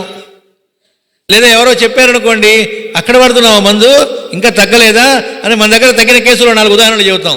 అంటే నా దగ్గర వాడుంటే నీకు కూడా తగ్గేది అని. అంటే అర్థం నేను ఇస్తున్నాను మందులని ఫీల్ అవుతున్నాం. అక్కడైనా ఇక్కడైనా డిస్పెన్సరీలో ఇస్తాను ఈకే గారి అందరి రూపంలో అనుకుంటే ఈ మాట రాదుగా. ఎందుకని, నీ దగ్గరకు వచ్చిన వాడికి తగ్గిన మాట నిజమే అయి ఉండొచ్చు. ఎందుకు తగ్గినాయి మాస్టర్ గారే చెప్పారు ఉదాహరణ, వాడికి రోగం తగ్గడానికి నీ దగ్గరకు వచ్చాడని గుర్తుపెట్టుకో అన్నారు. అంటే వాడి కర్మ తీరే రోజు నీ దగ్గరకు వచ్చాడు, ఇంకో డిస్పెన్సరీలో వాడికి అదే రోగం ఎందుకు తగ్గలేదు, వాడి కర్మ తీరలేదు కాబట్టి నీ దగ్గరకు వచ్చినా తీరదు. కర్మ తీరేయటానికే రోగం తగ్గుతుంది, ఎక్కడైనా సత్యం అది. బుజ్జిగారిని ఒకసారి ఒకడు నా చేతనే అడిగిచ్చారు. అంటే నేను పిల్లవాడినప్పుడు నాకు తెలియదు, వాళ్ళు వచ్చి చిన్నప్పటి నుంచి వాడుతున్నావు నువ్వు మందులు, నీకు రోగాలు తగ్గట్లేదు కదా, ఒకసారి ఎందుకు తగ్గట్లేదు, ఎన్నాళ్ళు వాడినా ఎందుకు తగ్గట్లేదు అని అడుగు అన్నారు. మెడికల్ టూర్కి బుజ్జిగారు వచ్చినప్పుడు గుంటూరులో రామనక్షత్రంలోనే అడిగితే వెళ్ళి, ఏమండి మరి చిన్నప్పటి నుంచి నేను మందు వాడుతున్నాను కదా, నాకు ఈ రోగాలు తగ్గట్లేదు ఏమిటి అని అడగమన్నారండి అన్న. అంటే కంప్లైంట్గా కాదు, నాకు తెలియక డైరెక్ట్గా అనేసి ఆయనకి, వాళ్ళకి తెలియదు ఏముంటుంది. ఆయన వెంటనే ఆయనకు కూడా వినపడేట్టుగా పెద్దగా చెప్పాడు, అసలు మందుల వల్ల రోగాలు ఎలా తగ్గుతాయి, తగ్గవుగా అన్నారు ఆయన. ఇది మందులు ఇస్తూ చుట్టూ పేషెంట్లు ఉన్నారు. అలా అనేవాడు ఎంత ధైర్యం ఉండాలి మామూలుగా ఆ మాట అంటానికి. ఆ మాట అంటూ ఉంటే వామ్మో ఇదేంటి ఇలా అంటున్నాడని వింటే వాడు ఎవరు అదురుతావాడట్లా, ఎందుకంటే సత్యం కాబట్టి హాయిగా చెప్పారు ఆయన. చాలా జోవియల్గా నవ్వుతూ అసలు మందుల వల్ల రోగాలు ఎందుకు తగ్గుతాయి అన్నారు. అది 3వ రోజు, 3 రోజులకైనా రోజుకి 16 గంటలు మందులు ఇస్తున్నారు. మెడికల్ టూర్లో వచ్చారు, 16 గంటలు మందులు ఇస్తున్నవాడు ఆ మాట అన్నాడంటే మరి మందులు ఎందుకు ఇస్తున్నట్టు అనిపిస్తుంది మనకి. ఫూల్ ఆయన, లేదా మనం ఫూల్స్, అసలు ఏం దొరుకుతుంది అక్కడ. ఆయన అన్నారు, కర్మ తీరినప్పుడు రోగం తగ్గుతుంది, కానీ కర్మ తిరగకపోతే మనం ఎన్ని మందులు ఇస్తే మాత్రం రోగం తగ్గుతుంది అన్నారు. మరి మిగతాది ఎందుకు ఆయన మందులు ఇస్తున్నాడు, తను బాగుపడటానికి సాధనగా. ఎప్పుడైనా అదే సత్యం. అంటే మాస్టర్ గారి మాటలు కొన్ని వింటూ ఉంటే ఏంటి అసలు ఈయనకి హోమియో మీద నమ్మకం ఉందా లేదా, ఆయన ఎస్ట్రాలజీ క్లాసులో కూడా కొన్ని మాటలు వింటుంటే అసలు ఎస్ట్రాలజీ అంటే నమ్మకం లేదేమో అనిపిస్తూ ఉంటుంది.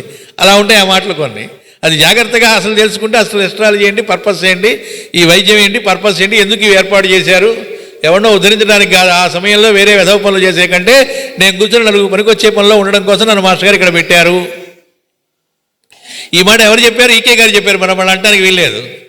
సరస్వజాత ఏం చెప్పేటప్పుడు ఆయన కూర్చొని కృష్ణమాచార్యులు విడిగా కూర్చుంటే పాలిటిక్స్ మాట్లాడుకుంటూ పిచ్చాపాటి మాట్లాడుకుంటూ టైం వేస్ట్ చేసుకుంటాడు కాబట్టి పరమాత్మ తీసుకొచ్చి ఈ గుళ్ళో కూర్చోబెట్టి వాళ్ళ రూపంలోంచి చెప్పురా అని ఆజ్ఞాపించారు. అందుకని ఇంకేదో మాటలు మాట్లాడుకునే బదులు మంచి మాటలు మాట్లాడుకోవడం ద్వారా నేను బాగుపడడానికి ఇది అవకాశం అని చెప్పారు. అంటే మనకు ఎలా ఉండాలి, మన యాటిట్యూడ్ ఎలా ఉండాలో చెప్పడానికి చెప్పారు. దాన్ని ట్రూత్ఫుల్ బిహేవియర్, అది సత్యములో జీవించడం అంటే అర్థం.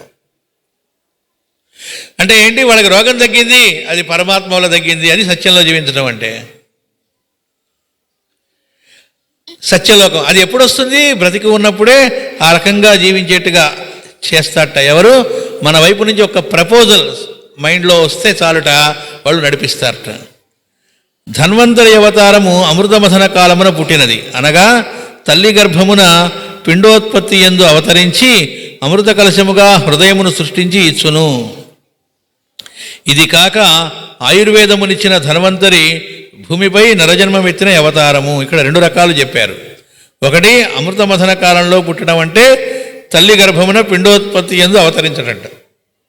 అక్కడ అమృత కలశాన్ని తీసుకొచ్చాడు ఆయన అంటారు. అమృత కలశం అంటే ఏంటంటే మన హృదయాన్ని సృష్టించి ఇవ్వటము. ఇది ఒక అర్థం.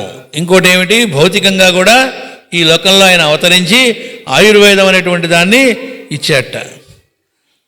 అతడు ఒకప్పుడు కాశీరాజుగా పరిపాలించెను. అతని పేరు దివోదాసుడు. ఆ దివోదాసుని కుమారుడే మైత్రేయ మహర్షి. అతడు జీవులకు ఆరోగ్యమును కోరి శిష్యులకు ఆయుర్వేదమును ఉపదేశించెను. అందరి యొక్క ఆరోగ్యాలను కోరి ఆయన ఏం చేశాట, ఆయుర్వేదాన్ని ఉపదేశించాడు అన్నారు. ఇక్కడ జాగ్రత్తగా మనం గమనించాలి. అందరి ఆరోగ్యాన్ని కోరారు అన్నారు, రోగాలు పోగొట్టాలని కోరలేదు. 2 ఒకటి కాదు.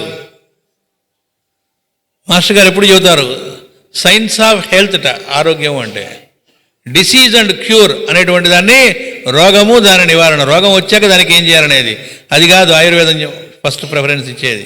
సైన్స్ ఆఫ్ హెల్త్ అదిట మనకు. అసలు రోగమే రాకుండా పూర్తి ఆరోగ్యంగా ఉండడం ఎట్లా అనేది మనకు కావాలి. ప్రస్తుతం అంతా కూడా మాస్టర్ గారు చెబుతారు చోట, ఇవాళ చెప్పుకుంటాం, మధ్యాహ్నం ఆవిష్కరణప్పుడు డైరెక్ట్గా లైన్స్ కూడా చదువుకుంటాం.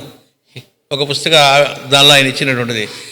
ఇన్ని దశాబ్దాలు, ఇన్ని శతాబ్దాల తర్వాత ఈ మోడర్న్ మ్యాన్ అని వాగుతున్నటువంటి వాడు, ఈ సైన్స్ అడ్వాన్స్ అయిందనుకున్న వాడు సాధించింది ఏమిటి అంటే కొత్త కొత్త రోగాలని, వాటిని కనిపెట్టడం, వాటికి టీకాలని, వాటికి మందుల్ని, అవి మళ్ళీ దానికి మళ్ళీ సైడ్ ఎఫెక్ట్స్ని మళ్ళీ వాటికి తప్ప ఎక్కడైనా పూర్తి ఆరోగ్యంగా ఉండడం అనేటువంటిది ఏమన్నా సాధించామా అన్నారు.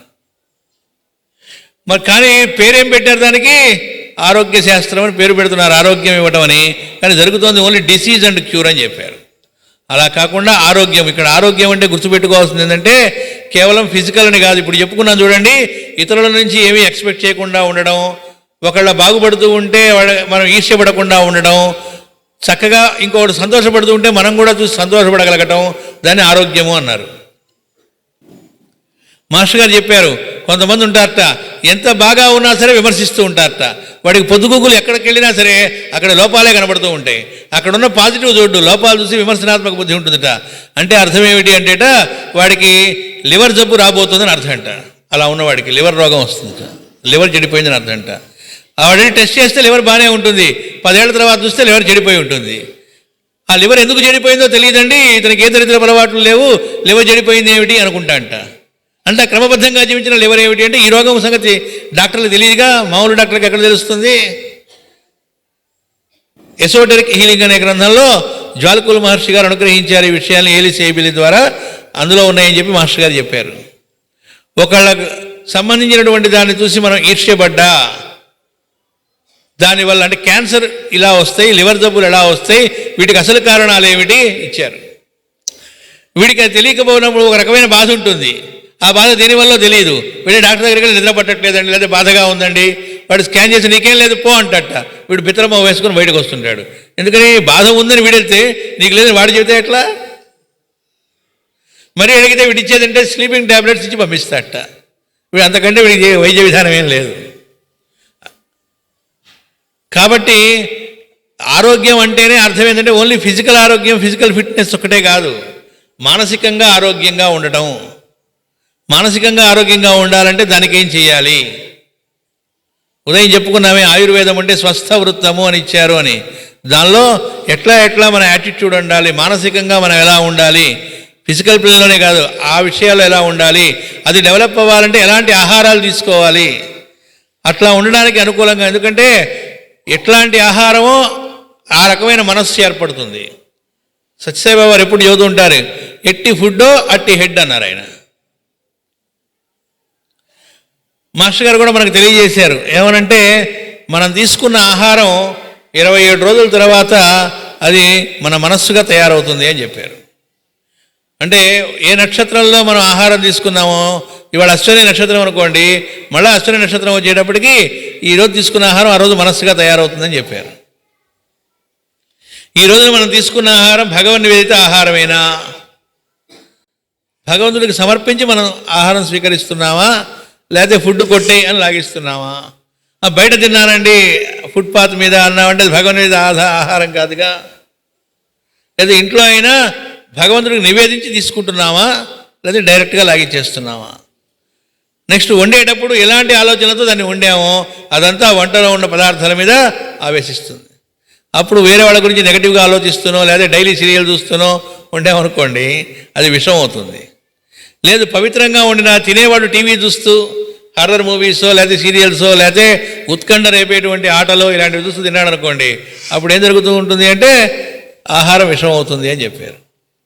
లేదా వాడిట్టా వీడిట్టా అని చాడీలు చెప్పుకుంటూ కోపంగా తిట్టుకుంటూ అంతు చూస్తా అంటూ, అందుకే మాస్టర్ గారు చాలాసార్లు ఇచ్చారు మనకు, ఆయుర్వేద శాస్త్రంలో ఇచ్చారు, మనువు చెప్పాడు అని. నువ్వు దుఃఖంలో ఉన్నప్పుడు కానీ లేకపోతే చాలా క్రోధంలో ఉన్నప్పుడు కానీ వేరే వాళ్ళ మీద ఈర్ష్య అసూయలతో ఉన్నప్పుడు కానీ అలాంటి సమయాల్లో భోజనం తినవాకు కాసేపు మానే అన్నారు. ఎందుకంటే తింటే అది విషం అవుతుంది కాబట్టి అన్నారు. కాబట్టి ఈ ఆహారం సేవించటం ఎట్లా, ఏ రకమైంది? ఎందుకంటే ఎవరింట్లో పడితే ఎక్కడ పడితే అక్కడ తినద్దని కూడా చెప్పారు పెద్దలు. అదేంటంటే ఎవరింట్లో అంటే ఇక్కడ ఉద్దేశం మనం అనుకున్నట్టుగా కులాలు మతాలు ఇవి కాదు. వాళ్ళ యాటిట్యూడ్ పవిత్రమైన జీవనం కలిగిన వాళ్ళ సంపాదన ధర్మబద్ధమైన సంపాదన కాదో కూడా చూసుకోండి అని ఇచ్చారు. వాళ్ళు ధర్మబద్ధంగా సంపాదించిన సొమ్ముతో వండిన పదార్థం, అది ఈజీ మనీతో వస్తుంది. అది లంచాలు తీసుకోనో మోసం చేసో లేకపోతే కష్టపడకుండా డబ్బు సంపాదించి షేర్లు వడ్డీ రకరకాలుగా అలా వచ్చినవా, లేకపోతే ధర్మబద్ధంగా సంపాదించిందా? అందుకని అలాంటిదైతేనే ఆహారం తీసుకోవాలి అని చెప్పారు. రామకృష్ణ పరమహంస వారికి శారదామాత ఆయన ఉండే చోటికి రోజు ఆవిడ ఉండేటువంటి రూమ్లో నుంచి రోటీలు తయారు చేసి పంపిస్తూ ఉండేది ఎవరి ద్వారా అన్న. ఒక రోజున ఆయన రాత్రిపూట పిలిచారట. పిలిచి, నీకు తెలుసు కదా సరి అయిన నడవడిక ప్రవర్తన లేని వాళ్ళ ద్వారా తీసుకొస్తే నేను స్వీకరించానని, కానీ ఫలానా వాళ్ళని పంపించావు, ఆవిడ నడవడిక సరి అయింది కాదు, అది నీకు కూడా తెలుసు, అలాంటిది ఆవిడ చేత నాకు ఎందుకు పంపించావు అని అడిగారట. అడిగితే ఆవిడన్నదిట, నన్ను అమ్మ అని ఒకసారి ఎవరైనా పిలిస్తే వాళ్ళలో నేను లోపాలు చూడలేను అని చెప్పిందిట. అంటే ఈయన తక్కువ వాడని కాదు, ఆవిడ ఏ స్టేజ్లో ఉందో తెలియటానికి అది. కానీ పెద్దలు అవి నియమాలను పాటిస్తారు. ఎందుకు అలా పాటిస్తారు అంటే ఆహారం అనేటువంటి దాన్ని బట్టే మన మనస్సు తయారవుతుంది కాబట్టి. తీసుకునే ఆహారం కానీ, ఆహారం అంటే ఒక నోటితోనే కాదు, కంటితో ఎలాంటి ఆహారాన్ని స్వీకరిస్తున్నాం, చెవితో ఎవడి గురించో నెగిటివ్గా చెబుతున్నాడు అనుకోండి, జరిగిన విషయమే అవ్వచ్చు అని మనం ఎలా చేసాముట అంటే. అలాగే గురువును నిందిస్తున్నా, గురువును తప్పుపడుతున్నా, గురువు ఒకసారి చెప్పిన తర్వాత అది కాదండి గురువు గారు పొరపాటు పడ్డారని చెబుతున్నా వినవాకు. అవతల వాడి నాలికన్నా కట్ చేయి, వాడికి తలకాయన్నా చేసి తీసిపారేయలేదు, అక్కడి నుంచి వెళ్ళిపోయి మూడిట్లో ఒకటే అని చెప్పారు రామకృష్ణ పరమహంస వారు, శాస్త్రాల్లో చెప్పారు అని చెప్పి. ఏమంటే అది పొరపాటు కదా అయినప్పటికీ అన్నారు. సత్యసాయిబాబా వారు చెప్పారు ఒక మాట, చాలాసార్లు చెప్పిన ఎగ్జాంపుల్ అయినా ఏంటంటే, అర్జునుడిని పిలిచారట, చెట్టు మీద పడి ఇది కాకి కదా అన్నట్ట. అవునండి కాకి అన్నట్ట. నీ మొహం కాకంటావేంటి, కాకి నల్లగా ఉంటుంది, ఇది హంస కదా అన్నట్ట. అవునండి హంస అండి అన్నట్ట. ఏంటి నేనేదంటే అది అంటున్నావు ఏంటంటే, నువ్వేదంటే అదే కరెక్ట్ అన్నట్టు. శాస్త్రంలో దాని ప్రకారం శాస్త్రాలు గీస్త్రాలని తర్వాత ఆయన ఏం చెప్పాడు అది శాస్త్రంగా నువ్వు రాసుకో, నీ శాస్త్రాల్లోకి ఇరికించుకో, దాన్ని చూడవాకు. పొరపాటు కొంపలే మునగలేదు, అసలు అవి పొరపాట్లే కావు. అదిటా సరెండర్ అంటే. అందుకని ఆయన నరమహర్షి ఊరికినే కాలేదు, అర్జునుడు గురువు ఏం చెబితే అదే. ఇంకా దాని గురించి మనకు అభిప్రాయం కలిగిందిట, లోపలకు అభిప్రాయం వచ్చిందిట, అయిపోయామని అర్థం. తూచా తప్పకుండా దాన్ని పాటించడం చెప్పారా అంతే, ఇంకో ఆలోచన లేదు దానికి, ఫుల్ స్టాప్ అక్కడితో. అది అంతే, మన సొంత అభిప్రాయాలు లేకుండా ఏం చెప్పారో అలా ఉండడం, అప్పుడు అది ఉపదేశం అవుతుంది. లేదా ఊరికినే వింటూ ఉంటాం, లక్షల జన్మలు గడుస్తూ ఉంటాయి. అయితే ఆయన ఆయుర్వేదం జీవులకు ఆరోగ్యాన్ని కోరి శిష్యులకు ఆయుర్వేదాన్ని ఉపదేశించారు. దానిలో 2 గణాలు ఆయన సిద్ధపరిచేట, విభజించేట. సుశ్రుతులు అనగా చక్కగా విన్నవారు. ఇది కూడా జాగ్రత్తగా అర్థం చేసుకోవాలి. వింటామంటే ఊరికినే నేను చెవితో వింటామని కాదు. దీన్నే శ్రావకులు అనే పేరుతో పిలిచేట గౌతమ బుద్ధుడు. అంటే అర్థం ఏంటంటే వినడం అంటే ఆచరించటం అని. వాడు నా మాట వినట్లేదు అంటాం, అంటే చెబితే విన్నాడు కానీ పాటించట్లేదు అని అర్థం. అది ఇంకోటి, ఆయన ఇంకో పని కూడా చేశాడు గౌతమ బుద్ధుడు. ఆయన టీచింగ్స్ అన్నీ కలిపి ఒక పుస్తకంగా వేశారు, వాయిస్ ఆఫ్ ది సైలెన్స్ అని, సెంజార్ భాషలోది. మళ్ళీ ఇప్పుడు ఆవిడ వ్యాఖ్యానంగా ఈవిడ ఇచ్చింది మనకి బ్లావెట్స్కి. ఆ ఆ లైన్స్ అని గౌతమ బుద్ధుడు వాళ్ళ శిష్యులకు చెప్పినవిట. తమాషా ఏంటో తెలిసిన, ఆ బుక్లో ఆయన చెప్పిన లైన్స్ వరకు వ్యాఖ్యానాలు పక్కన పెట్టి ఆయన చెప్పిన లైన్స్ అన్నీ కలిపితే ఇలాంటి పొడుగు పుస్తకంలో ఒక పేజీకి అటు ఇటు వస్తాయి.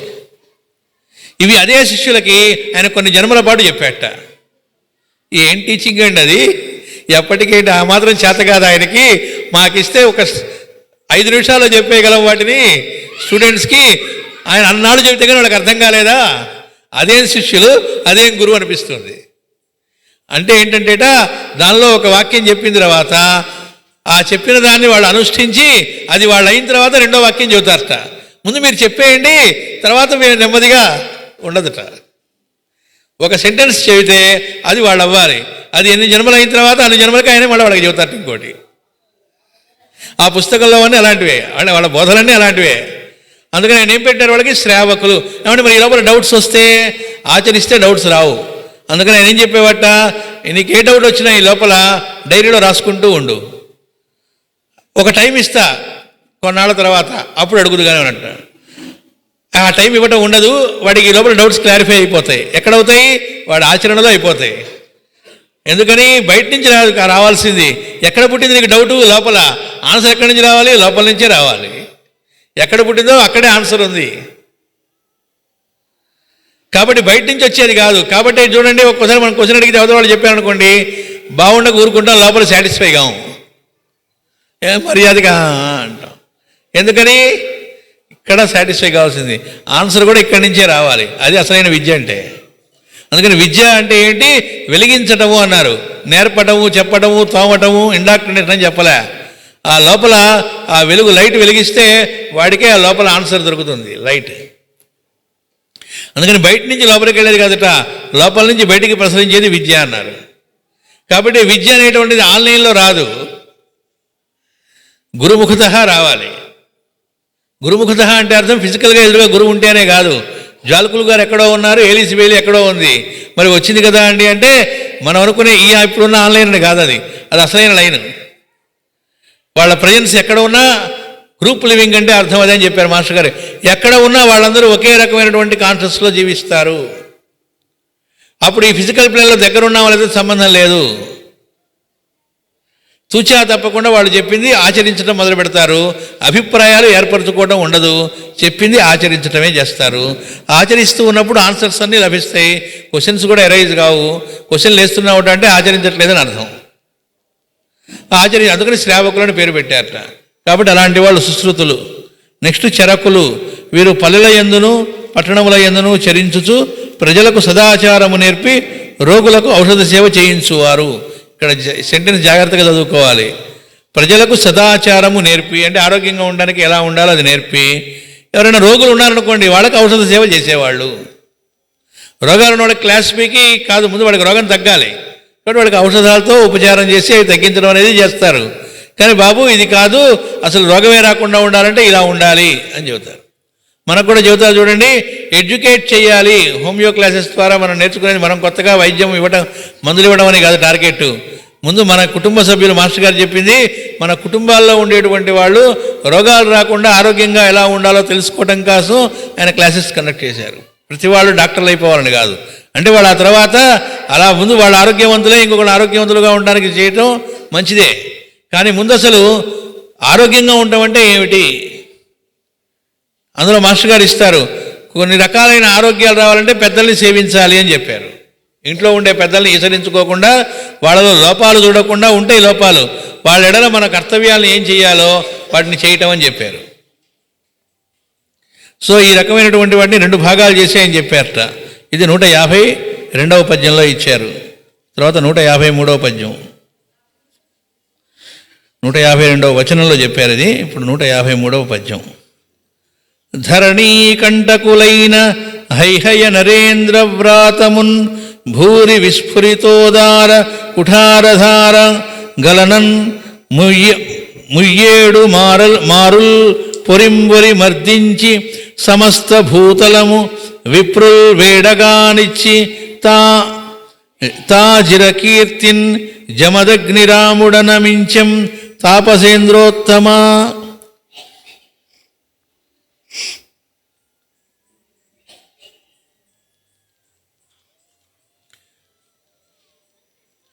పూర్వము హైహయులను వంశమునకు చెందిన రాజులు ప్రజలను అనేక బాధలు పెట్టుచు దుష్టులై ప్రవర్తించిరి.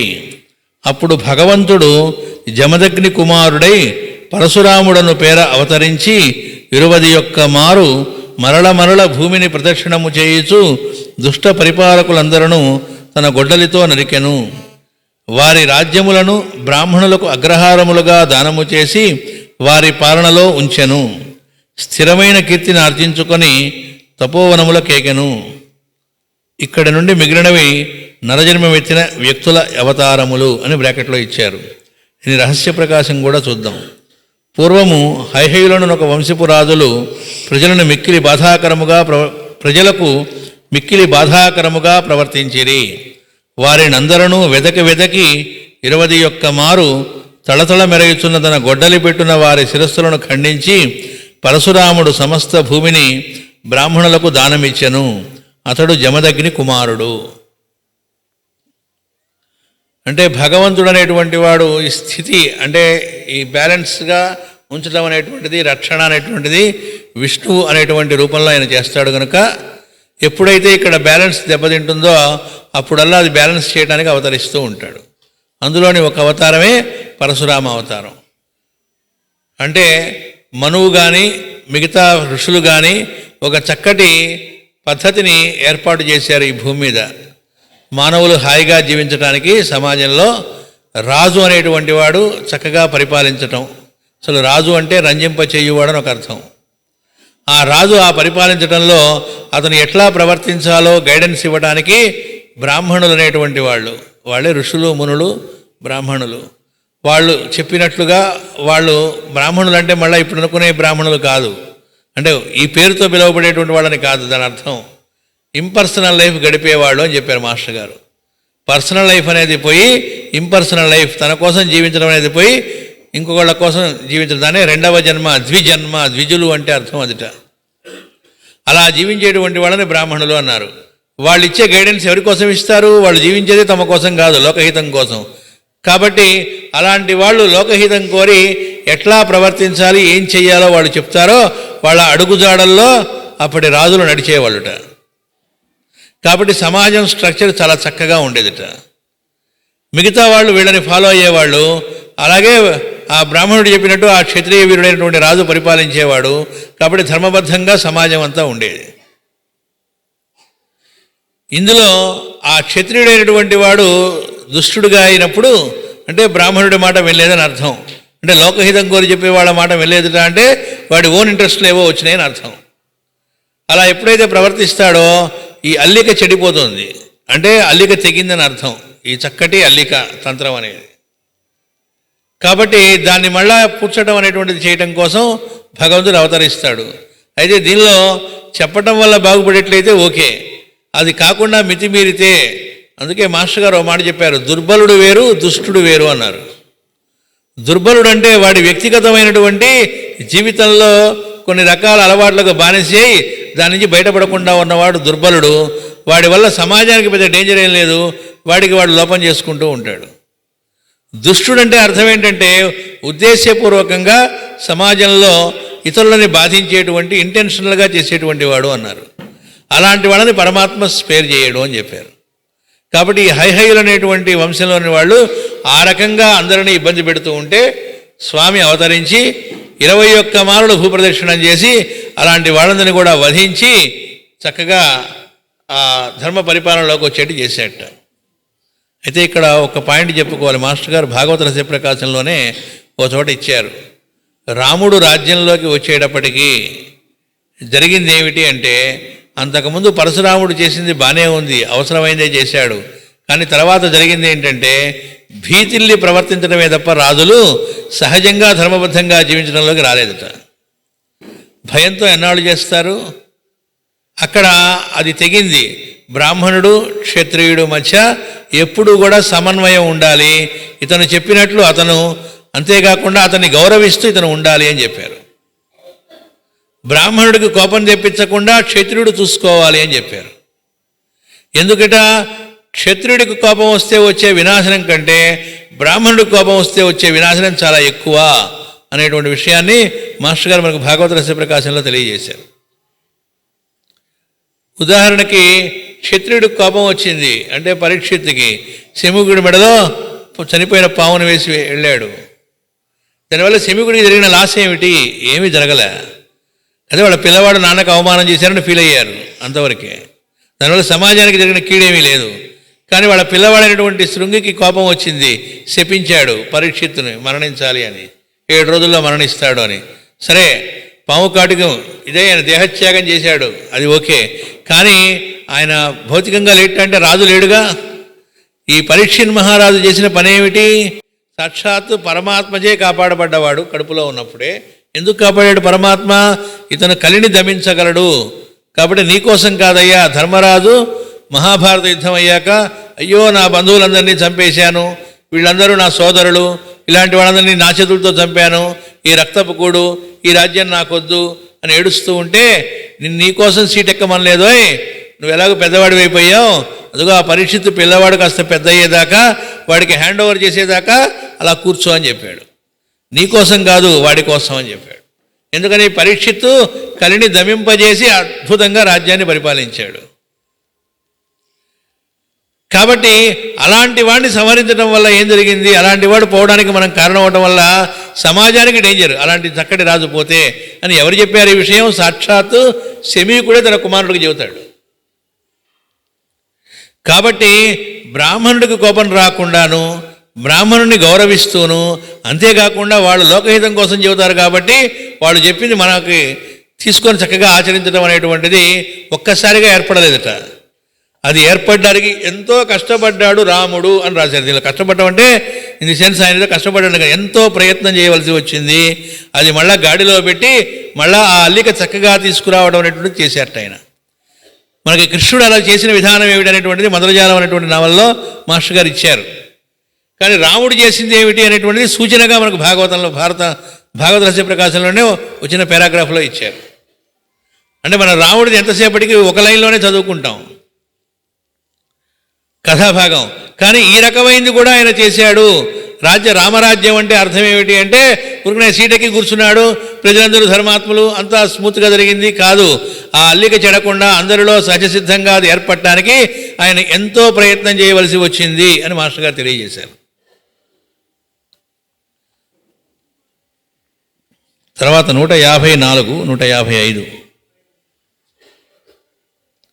మరియు శ్రీరామావతారంబు చెప్పెద వినుము. తోయజ హితవంశ దుగ్ధ పారావార రాకా విహార కైరవహితుండు కమనీయ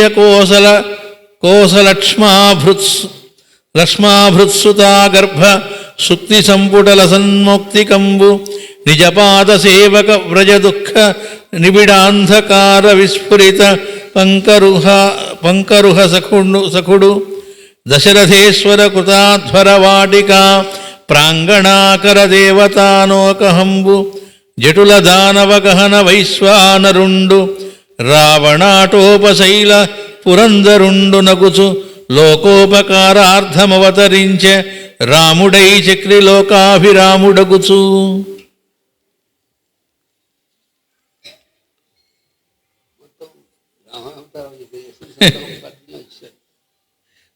చేయండి. రామావతారంలో ఉన్నటువంటి అవతార తత్వాన్ని మొత్తాన్ని ఒక పద్యంలో ఇచ్చేసాడు పోతన గారు. రాముడి యొక్క లక్షణం అంతా కూడా ఒక్క శ్లోకంలో ఇవ్వడం అనేటువంటిది చాలా విశేషం ఇక్కడ ఆయన చేసినటువంటిది.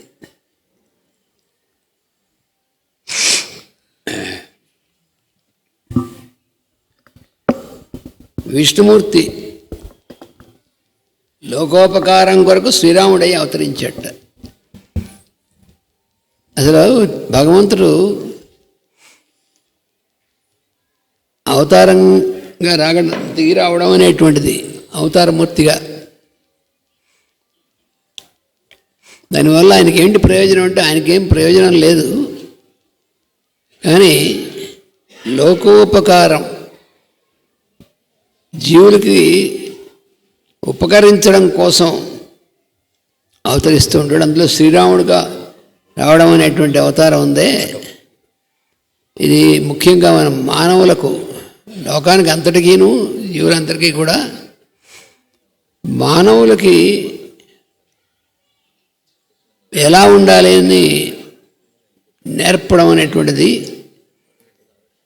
ఒక most ideal man, human being అన్నమాట. భగవంతుడు అనేటువంటిది ఎలా ఉన్నా భగవంతుడే, కానీ పర్పస్ అనేటువంటిది లోకోపకారం అనేటువంటిది ఐడియల్ హ్యూమన్ బీయింగ్ ఎలా ఉండాలి అని మనకి నేర్పడం అనేటువంటిది, దానికోసం దిగి వచ్చాడు. అతడు ఎలాంటి వాడు అని ఇక్కడ వర్ణించాడు. ఇక్కడ వర్ణనం రామావతార తత్వాన్ని ఒక పద్యంలో వర్ణించాడు. చూడండి, అతడు సూర్యవంశమును పాల సముద్రమునకు పూర్ణిమ చంద్రుని వంటివాడు అన్నాడు. సూర్యవంశం అనేటువంటిది పాల సముద్రము అన్నారు. అంటే పాల సముద్రంలో పోల్చాడు, మంచి పోలిక అని. కానీ పాల సముద్రం అనేటువంటిది దేనికి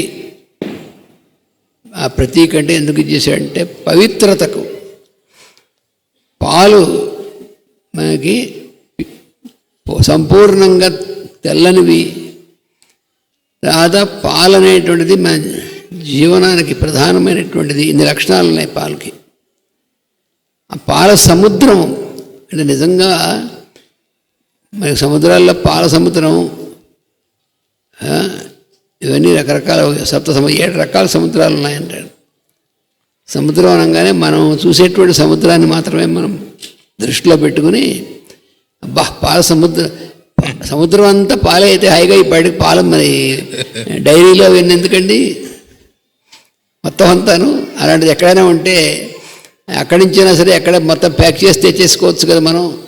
అంటే పాల సముద్రం అంటే సముద్రం అంటే మనం చూసేటువంటిది ఈ లిక్విడ్ సముద్రం అనే అర్థం కాదు. అది సముద్రము సముద్ర, అసలు సముద్రం అనేటువంటి పదానికి కూడా ముద్రలతో కూడినటువంటిది సముద్రము అని సంకేత పదాలతో ఉంటుందన్నమాట పేర్లు. ఇది పాల సముద్రం అనేటువంటిది, ఈ పాల సముద్రంలో ఎన్నో ఉంటాయి మనకి. సముద్రం నుంచి ముత్యాలు, రత్నాలు ఇలాంటివన్నీ కూడా వస్తాయి, విలువైనటువంటివి. ఈ పాల సముద్రం అనేటువంటి దాంట్లోంచి, ఆ పాల సముద్రం అనేటువంటిది దాని నుంచే మనకి వెలుగులు ఇచ్చేటువంటివి ఇవన్నీ కూడా గ్రహతారకాదులు అవన్నీ కూడా అందులోంచి పుడతాయి. దాన్ని మిల్కీ వే అంటారు. అది పాల సముద్రం అంటే. ఇక్కడ పాల సముద్రం నుండి పూర్ణిమ చంద్రుని వంటి వాడు. ఒకటేమో పాల సముద్రం, ఒక పూర్తిగా తెల్లదనానికి, ప్యూరిటీకి అది ఒక సింబల్.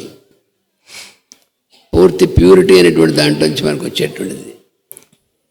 రెండోది అందులోనూ పూర్ణిమ నాడు ఉన్నటువంటి వెన్నెల. ఆ వెన్నెల కూడా మనం చూస్తే అది మనకి పాల సముద్రంలాగా కనిపిస్తుంది. అంటే మనకి సిటీస్లో వాటిలో చూస్తే అని తెలియదు, కానీ సిటీస్కి దూరంగా ఉన్నటువంటిది ఆయన చోట చూస్తే మనకు పూర్తిగా ఆ వెన్నెల యొక్క ఇది ఆనందించగలం.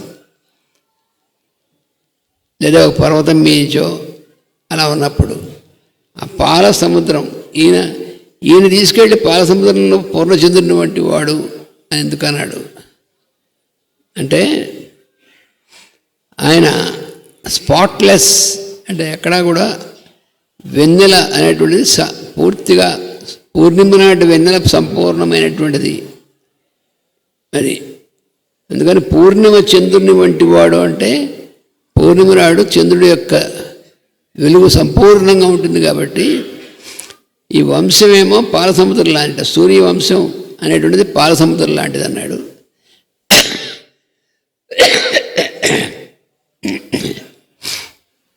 ఆ వంశం సూర్యవంశం. సూర్యవంశంలో అయినా ఈ రెండు తమాషా కూడా. సూర్యవంశం అందులో ఏం చంద్రుని వంటి వాడు అన్నాడు. రెండు అంటే సూర్యుడికి చంద్రుడికి సూర్యవంశం అంటే ధర్మాన్ని రక్షించడంలోనూ ధర్మాన్ని నిలబెట్టడంలోనూ వాటిలోనూ చాలా నిక్కచ్చిగా ఉన్నటువంటిది. సూర్యుడి నుంచి వచ్చేటువంటి వెలుగు చాలా కొంచెం మనకి తీవ్రత్వం ఉంటుంది కదా. చంద్రుడి నుంచి వచ్చేటువంటిది వెలుగు తీవ్రత ఉండదు, అది వెలుగే కానీ తీవ్రత ఉండదు. ఈ వంశం సూర్యవంశంలో ఈయన అవతరించాడు, కానీ ఆయనటువంటి చంద్రుని వంటి వాడు.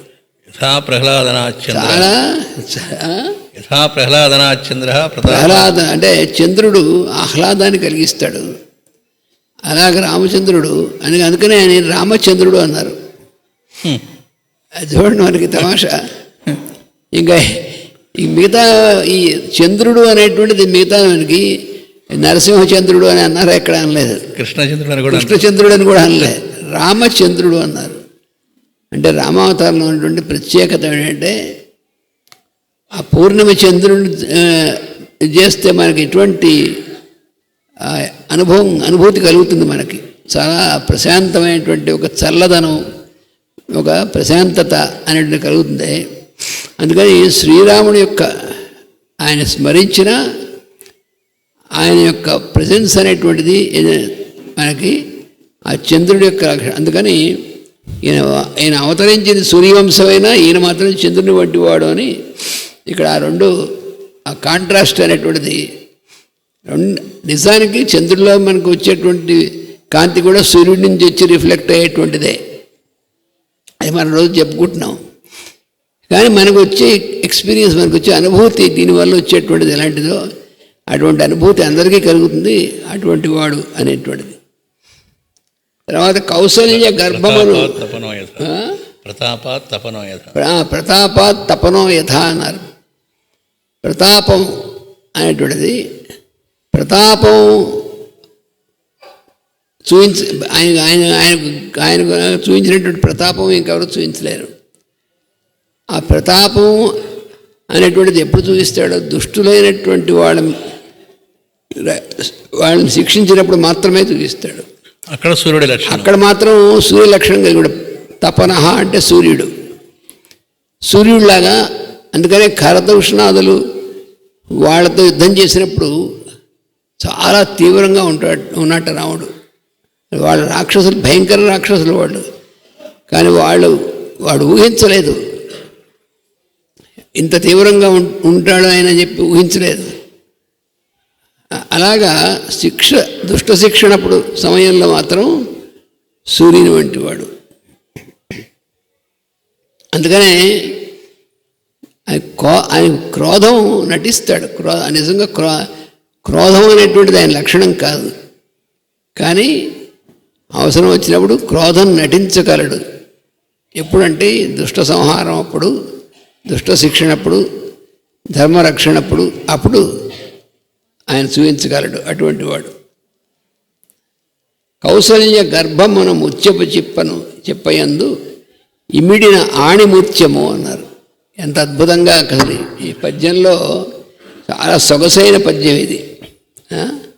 తోయజ హిదవంశ దుగ్ధపారావార రాకావిహార కైరవహితుండు కమనీయ కోసలక్ష్మామృ సుతాగర్భ సుక్తి సంపుట మౌక్తికంబు సన్మౌక్తికంబు అన్నాడు. మౌక్తికం అంటే ముత్యపు అనమాట, ముత్యం. అది కౌసల్యాదేవి గర్భం అనేటువంటిది ముత్యపు చిప్ప.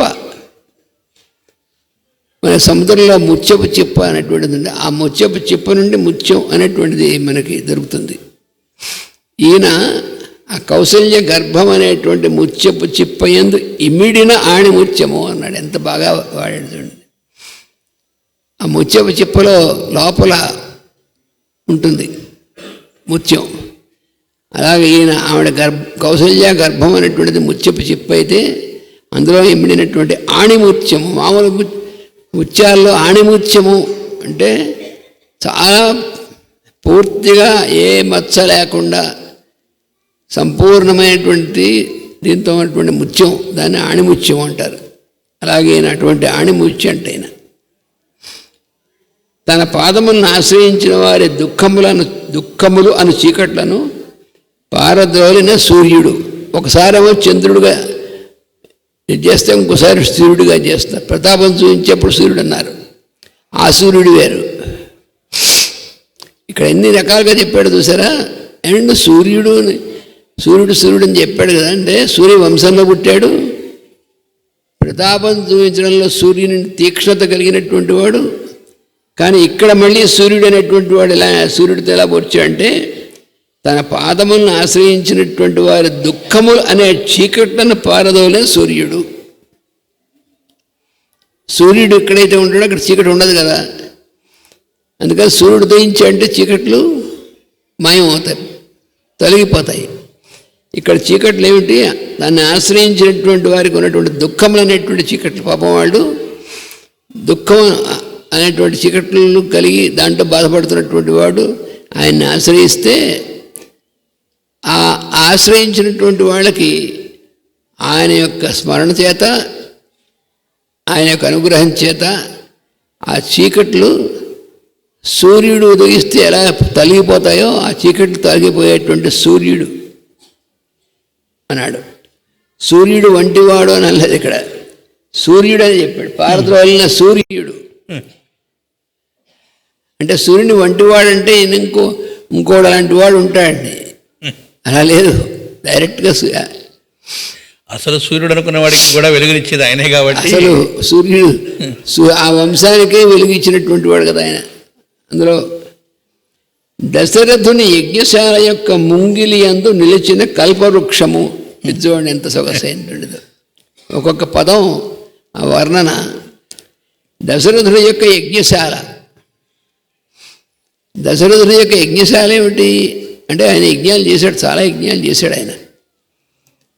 అది పుత్రకామేష్టి చేశాడు, తర్వాత అంతకుముందు చాలా యజ్ఞాలు చేశాడు, తర్వాత కూడా చాలా యజ్ఞాలు. కానీ ఆయన ముఖ్యమైనటువంటిది ఏమిటంటే ఆయన యొక్క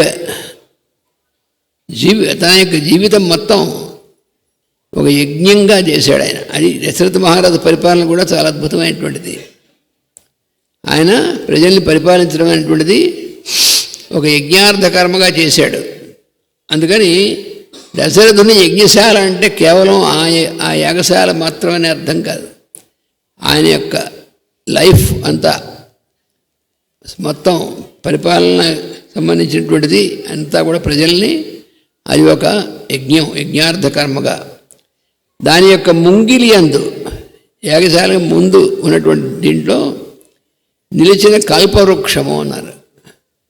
కల్పవృక్షం అని దేన్ని అంటారు? అందరికీ కావాల్సినటువంటిది, అంటే అందరి కోరికలు తీర్చేది అని మామూలుగా చెప్తారు. కోరికలు తీర్చడం అంటే మనం మనకు కోరికలు తీరుస్తూ ఉంటే అయిపోతాయా? అయిపోవు, ఎండ్లెస్గా ఉంటాయి కదా. మనకి తెలుసు. మనకేదో కోరిక ఉంది, అవి వాడు తీరిపోయింది అనుకోండి, భగవంతుడు అనుకోండి, మళ్ళీ ఇంకో కోరిక వస్తుంది. అలా కోరికలు అనేటువంటివి అలలుగా పుడుతూ ఉంటాయి మన మనసులో. కానీ కల్పవృక్షం మరి కోరికలు తీరుస్తుందంటే అర్థం అంటే కోరాల్సిన అవసరం లేకుండా ఉన్నట్టు తీరుస్తుందని అర్థం. మరి చాలా జాగ్రత్తగా చెప్పుకోవాలి. కామధేను కల్పవృక్షం అని మన కోరికలు తీర్చేస్తూ ఉంటారు. కోరవలసినటువంటి స్థితి కాకుండా, అక్కలు లేకుండా, కోరడం అవసరం లేకుండా ఉండే స్థితి కల్పిస్తుంది. అది కల్పవృక్షం. మాస్టర్ గారు ఏం చెప్పారంటే ఇంకో మాట, ఏది అడిగితే అది ఇస్తుంది కల్పవృక్షం, ఏది అడగిన వాడికి మొత్తం ఇచ్చేస్తుందిట. అడిగిన దాని వరకే ఇస్తుందిట. భాగవతం కల్పవృక్షం అన్న చోట ఇచ్చారు దీన్ని. భగవంతుడు అంతే, మనం అడిగామనుకోండి ఓకే చేస్తాడు. అసలు అడగకుండా ఉన్నటువంటి వాడు ఉంటాడు. దీన్ని మాస్టర్ గారు తమాషాని కథ చెప్పేవారు. టైం అయిపోయినట్టుంది.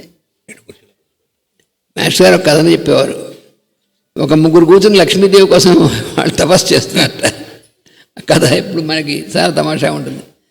ఆవిడ లక్ష్మీదేవి మొదటివాడి దగ్గరికి వెళ్ళి నీకేం కావాలి రాణింత అంటే, నాకు మంచి నేతి పెసరట్టు కావాలి. ఓరివిడి దుంపలే లక్ష్మీదేవి సాక్షాత్తు వచ్చి నీకేం కావాలి, నేతి పెసరట్టు కావాలన్నట్టు వాడు. పోనీ మహా అయితే ఒక 2-3 పెసరట్లు తింటాడు. అంతకనే ఏం తింటాడు వాడు? నేను లక్ష్మీదేవిని రా అని చెప్పినా కూడా నాకు ఇది చాలంట. సరే కానీ ఉంది. అలాగే రెండో వాడు ఏం చేస్తాడో వాడి దగ్గరికి వెళ్తే వాడు ఏమడిగాడు అన్నట్టు, పెసరట్టు, వాడు తెలివి తక్కువ వాడు పాపం, నువ్వు కనబడితే పెసరట్టు 2 పెసరట్టు అడిగాడు. మరి నీకేం కావాలంటే నాకు ఒక ఎకరం పెసర చేను కావాలన్నట్టు వాడు బాగా తెలియగల వాళ్ళగా. వారి సరే మూడో వాడి దగ్గరికి వెళ్ళి చూద్దాం వాడి సంగతి కూడా అని. అరే నాయన నువ్వు తపస్సు చేస్తున్నావు, నీకేంగా అంటే నువ్వెవరన్నట్ట. ఓరే దుంపరేగా నేను లక్ష్మీదేవిని, నా కోసమే నువ్వు తపస్సు చేస్తున్నావు అంటే, నువ్వు నిజంగా లక్ష్మీదేవి అయితే నీకేం కావాలని అడుగుతావేమిటి, నువ్వు నాకేం కావాలో నువ్వే చూసుకుంటావు, నాకేం కావాలని. అది మాస్టర్ గారు ఎప్పుడు చెప్పినటువంటిది, కోరడం దాని గురించి. ఇప్పుడు సమయం అయింది, తర్వాత కార్యక్రమానికి. వాసుదేవ.